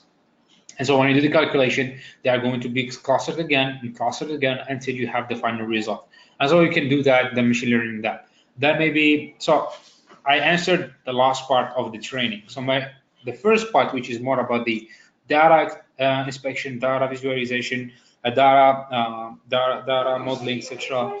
What you're gonna do is simply use sampling, simply sampling. So in statistics, we say that always we make an assumption that there is some population, and then from the population we're gonna use samples and study the sample because it's easier, etc. So one way is that you start saying, okay, I don't need to look at all the data, but I can get samples. And so that's exactly what you will do. So you would study the data from sample point of view. So there are many techniques doing that. So there is bootstrapping. Bootstrapping is simply is like it uses the power of computation to leverage the statistical assumptions. Because, for example, if you want to study an event that is a probabilistic of nature, then you need to have some assumption about the event and about the probability that really surrounds the event. And when you make this assumption, sometimes they can be broken. And for example, there is the normality of the data. So for example, if you don't have normal data, it's going to be hard. Because why? Because let's say you want to take a sample from the data. So whenever you take the sample, your sample could be it cannot represent the data. So what you can do is just like take many samples many times and then average whatever you get, and then you're gonna say, oh, this is more representative of what I have. So there is that, and there's also like statistical technique, the simple statistical techniques that you can use. There's also like, for example, in sampling, especially when you want to study something. So like, let's say you have, again, the terabyte thing, and then it's more about a classification problem, right? And so when you do sampling to study, so if you have a class distribution of, let's say, 3%, 30%, and then the loss is 40%. If you do just a random sampling, you may fall in a sample that has just maybe, let's say, 50% of a class and then 25, and they don't want that because that sample is not representing what you actually have. So you want to construct a sample that is smaller in terms of data points, but that can represent all your data set. And that's really hard because you gotta do some like techniques, and you gotta try iteration, try, and see what's gonna happen. What's also hard is whenever you have text data. Text data is very, very hard to manage because you can imagine, for example, if you have a string inside the text. So if your text is labeled, that's fine. You can use the label and do the sampling on it. But for example, if you have a text that's not labeled, that's gonna be very hard because most of the, like, you don't have any representation of the text. So you may miss some text or some, like, you may take some sentences and miss all that, etc. So that could be a problem. But I think these are the most common techniques that people use. They are the concept is very simple, but the implementation takes time and experience because I think this is the more basic assumption, or like, this is the core concept that any data scientist or data analyst or any human like should have, is that whenever you want to study an event, you wanna be sure that you can capture all details and all elements about that event. If you don't, you are going to have a wrong interpretation. So taking this, even when you work like with 2 terabytes, with I don't know how many terabytes, as long as your features are still like, you know what are your features, you know what's the problem, and you have an idea what's inside, you can be very sure that you can make up or you can build up a sample that is small in size, that is very manageable, that you can study and that you can model. And then whenever you are modeling your sample, you have some good prediction around, etc. You move on to what I mentioned before, for example, Smart lib, and then you have your data, the big one, and then just load the model and let it work on the full data set. And so there, where like you really can get, but if you tell me like, oh, I'm gonna use all the data and work on it, I'm just going to tell you good luck, because you're gonna need a lot of computation power. And I think that today most companies, especially now, it's like they don't do that. They just they save a lot of money concerns with the computation power. So they use all these statistical techniques so that they can have good samples from their big data set, and then they can deploy the final model on the full data set without wasting much money. I hope that helps as an answer.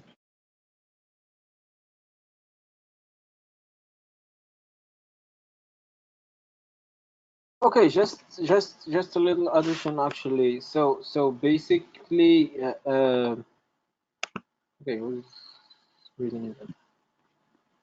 So basically, Tahar talked about Hadoop actually, and Spark. Hadoop and Spark are more of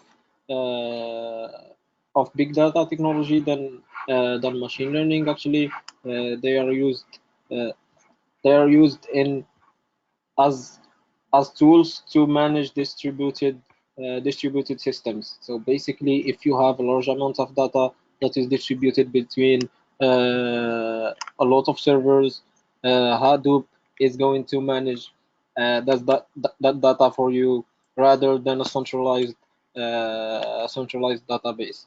After that, they link them with some machine learning algorithms, actually, especially for Spark. I don't know about Hadoop, actually. Spark has machine learning integration. I don't know about Hadoop. But the good thing is that Spark has Hadoop integration. So basically, you can integrate machine learning with Spark, and after that, integrate Hadoop with Spark.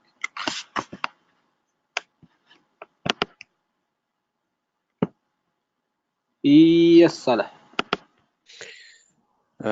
ميرسي بوكو على لا ريبونس فادتني بيان مي اوتر كيستيون اوكي دركا اذا الداتا تاعي اللي عندي هذه جيجا بايت تاع الداتا اذا كانت سيريز داتا سيريز تايم سيريز يا whatever بالوقت كيما نقولوا لا سكوند الاولى عندي سنسر الاول وسنسر دوزيام وكذا وكذا ومن بعد ديك سكوند دوزيام ويتو عندي نقولوا 24 ساعه ولا 3 جور ولا سيمان اسكو الداتا هذه كي نقسمها مثلا بالساعه دونك نقولوا بالساعه ولا بلا جورني ونخرجوا منها نديروا فيتشر سيلكشن اسكو نقدروا نديروا فيتشر سيلكشن اسكو ليا دي زوتر ايدي هنا ولا لا وعندي كلكو اوتر كيسيون مازالني معاكم شويه معليش تحملوني اوكي يا sure يس so okay, responding. Okay, yeah, you answer actually. You answer on that. Okay, so time series actually is one of the hardest, or it's one of the most complicated data analysis work that you can do. And actually, that's a good question, because you can imagine you may like you think that, oh, if I cannot like if I sample my data, can I capture all the details about it? And so the answer is yes, because theoretically, from an economic point of view, you 5 years should be enough to study like a data series data set. So that's good news. And so also I think that from the, if we talk about sensory data, I think that you won't you wouldn't be very surprised, because you can use small data and still like get the information about it. So yes, you can do aggregation by date, by day, by hour, and I think that you can still read a good chunk of the data. So for example, if you say you're gonna do it like let's say if you're gonna aggregate by year, right? If you do it by year, even if you have like let's say a million year, it's gonna be a million row. So a million row is still nothing, right? So you can even load it locally for a million row. You can tell maybe if you're gonna be for 6 months, it's gonna be just 2 million, still nothing. Is if it's gonna be if it's gonna be let's say by trimestral, it's gonna be 8 million, so still nothing, like 8 million rows. If it's gonna be by month, maybe it's gonna be 12 million. So I think it's still not. So you see, like even like if we try to aggregate like that, it's still like you have a lot of like you can still use that. So don't worry about that. I think that you can still use it, and you can still like get the sense of the data. So maybe in time series, one of the useful things that aggregation by different times, like time periods, is crucial, and you can get the sense of how your data is working, because assumption in time series is that like the different assumption, and there is like an assumption where like for different time series, like there is like those that work with seasonality, those that work with the cyclic, those that work with trends, etc. And I think for sensory, most of them they hold like what we call stationary stationary assumption is that we expect to read like constant influx of information, and then what we usually do is that for sensory data we do one of the most used task is anomaly detection. So we keep like feeding our data, and then whenever there is like some spikes going on, there is something that we try to answer a question: is this an anomaly or is this like normal? So I think that you should be just fine. You can definitely do different aggregation and then just see what's happening. So even if let's say it's really big, you can group them. For example, you can say, oh, I'm gonna first maybe check out how my data goes on in just 1 year period, and then maybe I can check the data. So I have, let's say I have 5 years, right? And then I cannot do the full aggregation on every hour or every minute for the 5 years. So how can I approach that? So maybe I can just look at data from 1 year period. So I take 1 year, I look at every minute on 1 year, and then I take another period of another year, etc. And then I can have different graphs that I can just see if there is anything. So I can do a statistical test between them, see if there is any difference. If there is any difference, sorry, excuse me. If there is any difference, I can see if there is like I can investigate more, etc. So you really have a lot of statistical ways to do it, and maybe the essential part here is to be creative and also try to learn from the best. So look for people who have done time series analysis before. Look how they do it. Look what they look for, etc. And then you're gonna build up your own experience, and from there it will be just easy. But if you think you struggle, if you don't have any experience in it, you should try to see how others do it and just replicate that and start to think, like start to be in motion, saying, oh, what happened if I do this? What happened if can I make an assumption about this? Can I make an assumption, etc.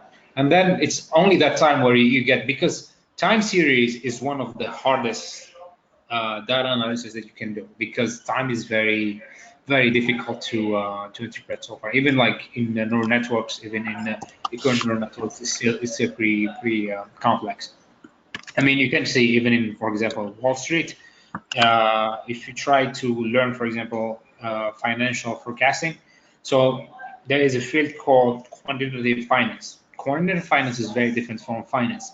And in quantitative finance, they only take people who are extremely good at math and at the probability, like statistics.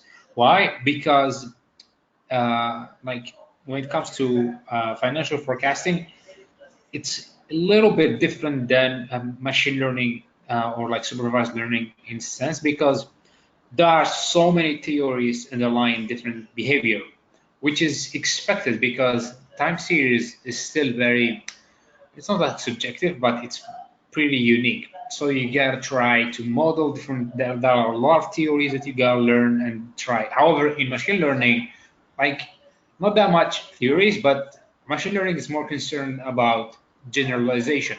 Time series, we are still not there yet, because there's a lot of error, etc. happening. So just just start doing different things, try yourself and see. I think that's the best advice I can say. Just try for yourself and see the results. What are the differences? What are the similarities? And keep analyzing and just keep building your model.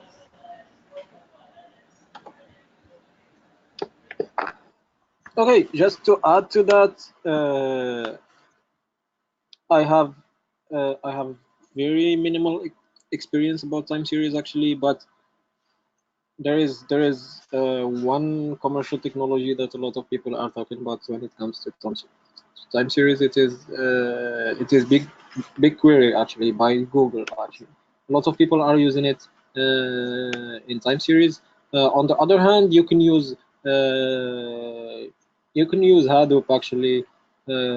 There is a specific NoSQL architecture, I think, made especially for managing time series data. It is called MapReduce databases actually. So this is mainly the information that I have about this subject. I don't know if it is going to be beneficial for you or not.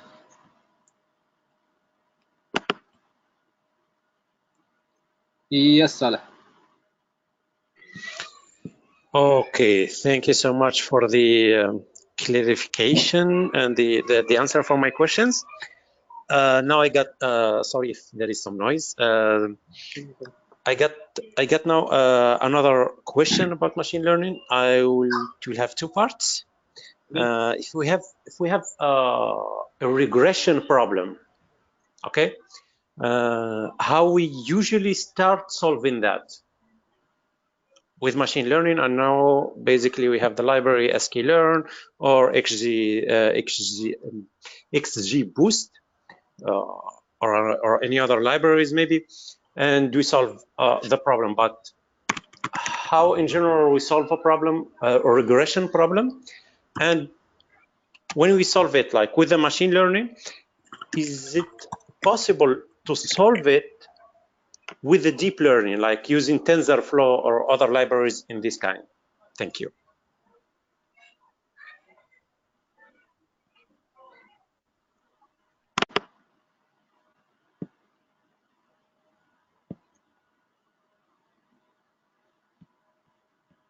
Okay, so basically we are going to get back to something that Walid talked about, the workflow that Walid talked about before actually, which is going to include basic steps to approach solving a problem using machine learning. So basically the basic steps that Walid talked about before is first preparing the data that you are going to need. After that, it is going to be choosing the appropriate algorithm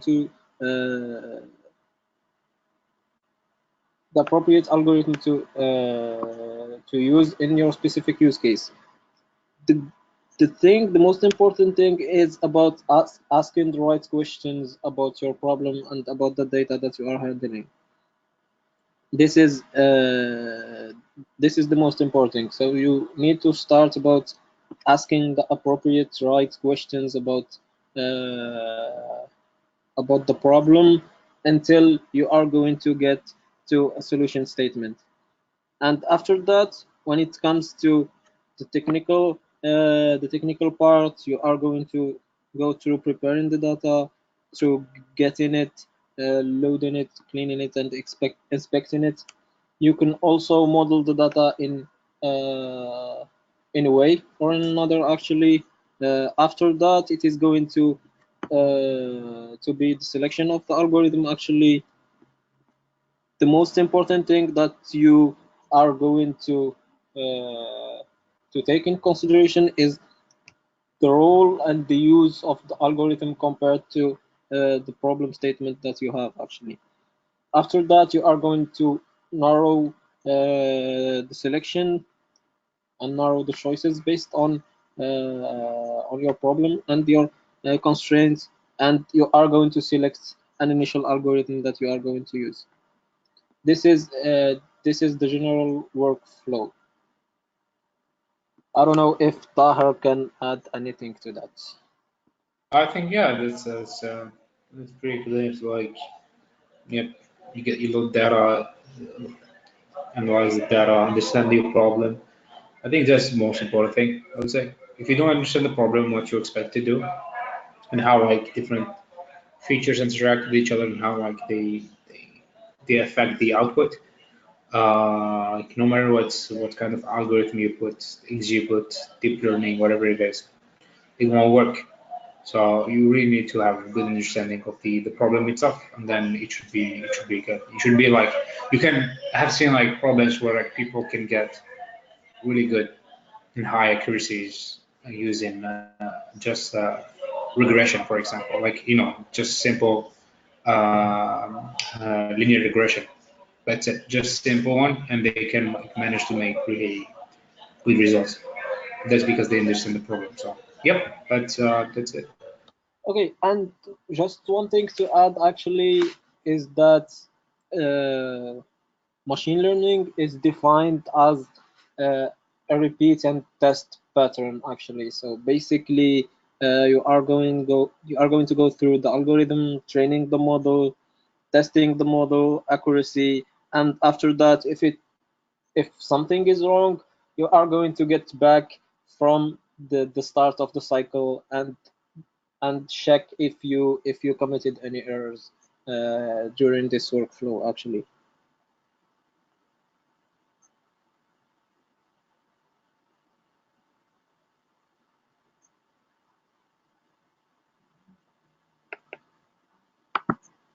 Okay, any other questions?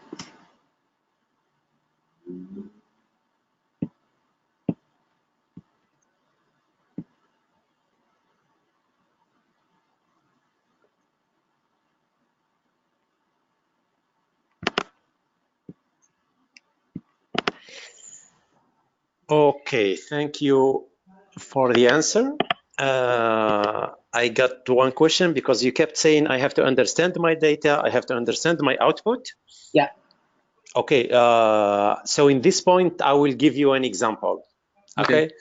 I have a motor of a car. I get some sensors around the turbo or around a special component in the turbo. So let's say this car is moving from A to B, and the sensors getting some data, the heating, the speed, I don't know, some other stuff. The la force.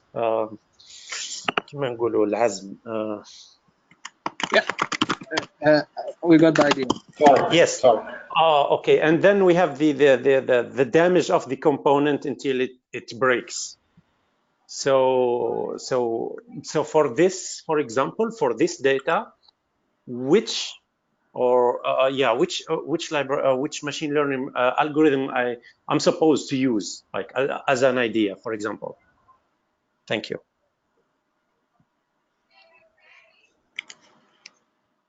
I would say maybe first, I didn't get what you're trying. So like you're trying to say to predict if the motor is gonna break or not, right? Yes, to predict on another test data set, like when this component will be broken. So I think that like this is like it's gonna be time series. That's what it's gonna be, and then you just have I think this is really hard one because you gotta need to build up like a lot of you need to have a lot of training in the sense that, for example, when you think of it, if you formulate it in the sense that you pick information on every day, right? And then it just breaks on some day. So from this point, you can say that, oh, maybe just like, because you're gonna have so many input data, like you're gonna have so many zeros at the end that I think that it's not going to help you a lot in classification because you're gonna have so many zeros and just one, like just one sample that's one. So this called in their balance, like unbalanced class problem. And for this kind of problem, you know that your algorithm is going to say, well, it will not break. So what you would need to do is that maybe for some, let's say, for some, you gotta have like many motors, for example, per se, and then you can build a data set that's quite different. So rather than like looking at just one data of all the motors, you can actually, what you can do is just take maybe different motors and then calculate, like just look at specific frame and just predict that next frame. Oh, And okay. then what you would essentially have. I get your Right, idea, yes. what the direction you're going to, but let me say something here. On the output, the damage, it will not like be 0, 0, and then 1. The damage will be like calculated, and it's huge numbers, believe me. And it's different from 1 second to another, or from Okay, one row to another. okay, so if it is like, if we talk about continuous regression, so so we have a continuous problem, not just normal regression, not classification.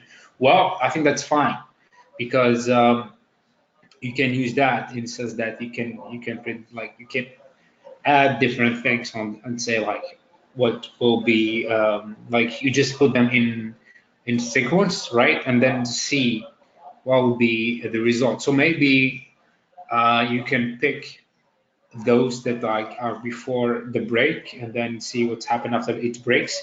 So the idea is that if you have two very clear, distinct faces, that would be nice, because your algorithm would learn from that.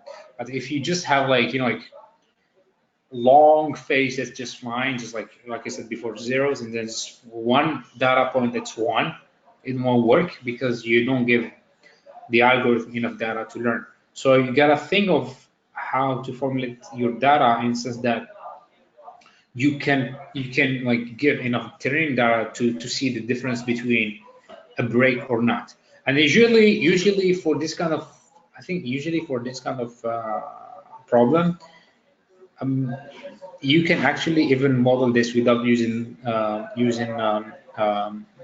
machine learning. I think actually you can use it, what we call Bayesian methods. And the idea is that, for example, in this case, you have a stream of data. It's like I said, it's like almost like anomaly detection.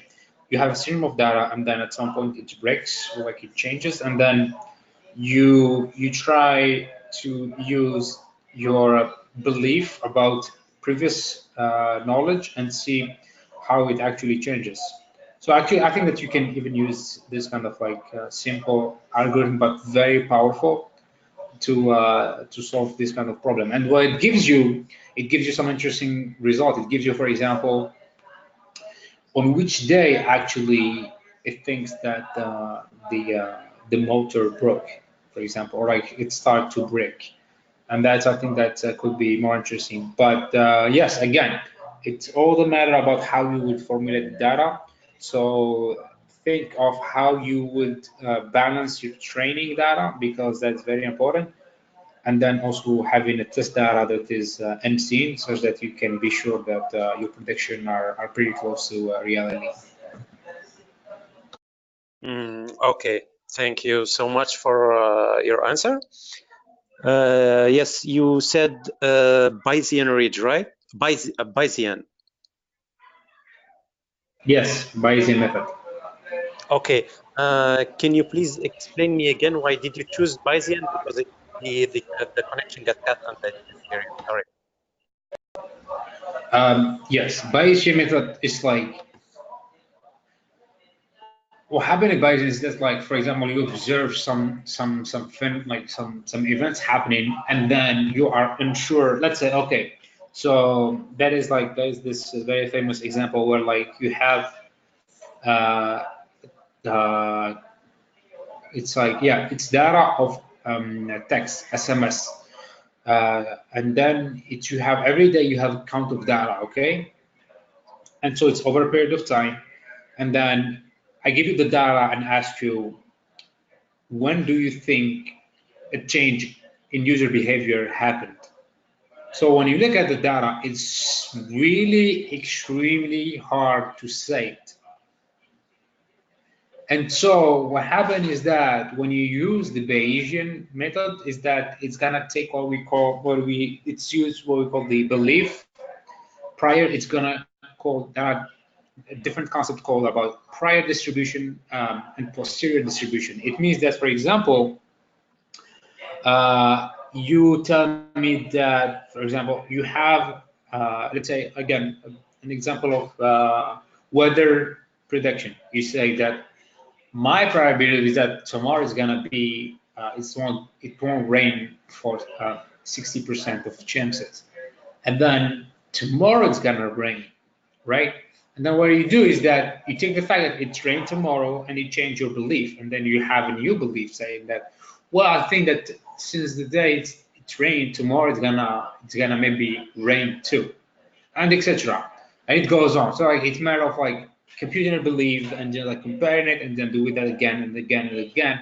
And in Bayesian we use what we call Monte Carlo. Monte Carlo is just like bootstrapping.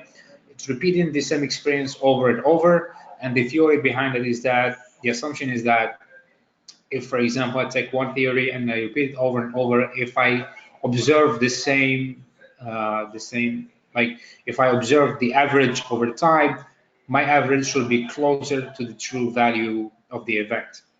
And so that's what the Monte Carlo, the boosting tries to do, is that you do the experience over and over and over and over again, such that to like, I don't know, 1,000 or like 10,000 or like 100,000 of experiments, and at the end, the result that you have some good kind of like confidence interval, like some confidence saying that at 95% of confidence this event would be like, or this day would be changing, or like this event would be happening, or this sales will be going on, etc.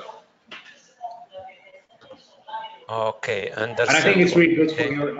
I think it's good for your model in the sense that you may want maybe I don't know, like that. It could be like many assumptions that maybe at some point you didn't see it, but at some point your motor actually started to break, but you never saw that, and so you can use this to find that point of difference and say that with 9% difference at day 25, the motor started to change, and then maybe at day 30, the motor actually broke. So we don't actually, because I would assume that a motor doesn't broke instantly. So it's not like you're using it and then it breaks. It's like it goes. There is some changes through time that made it like only if there's an event that's really clear that really broke the motor. Other than that, if it's like if I would say if the thing, like if everything surrounding the motor is still the same for a long period of time, the motor should break.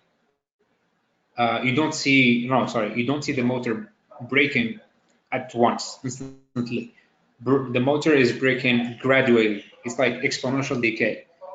So if we see it, like it starts as 100% and then it decays exponentially to maybe 20% or 30% of its starting point, right? Yeah. And so if that's the, as I think that should be the assumption. If that's the assumption, then you should definitely check out the maybe the you can try the Bayesian model, for example, and see and say maybe there is a point where the motor like went steep and start like to really decrease badly, and then you say at day 25 actually things got bad and got worse, for example. Okay, thank you so much for the answer. Thank you so much, all of you, for the webinar. It was really nice and it was really awesome, and I got to learn actually web scraping with you guys. Thank you so much. Anytime.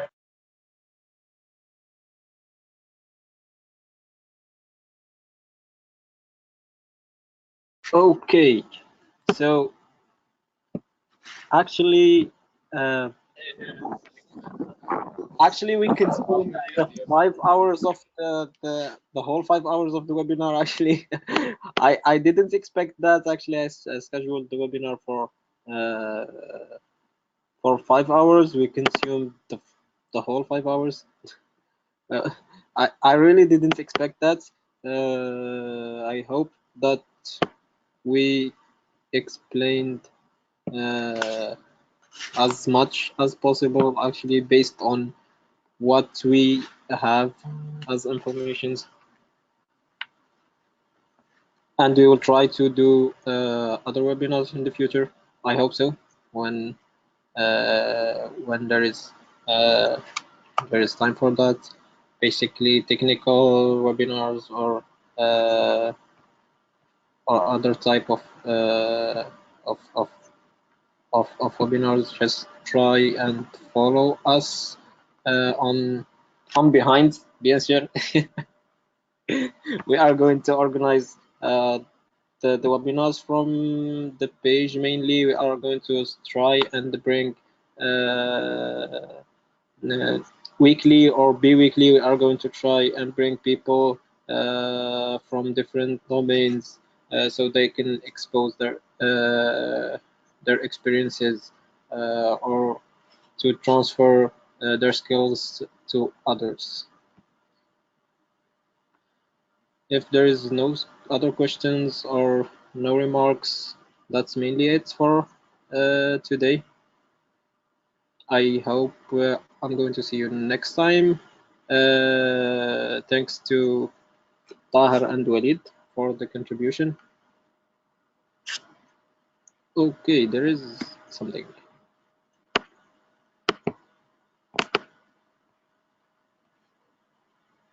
Yeah, you're welcome, Mulay.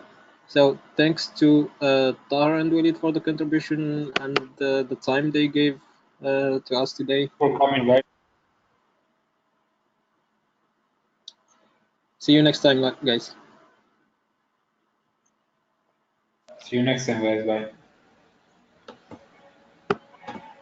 See you next time, guys. Take care. Salam. Out.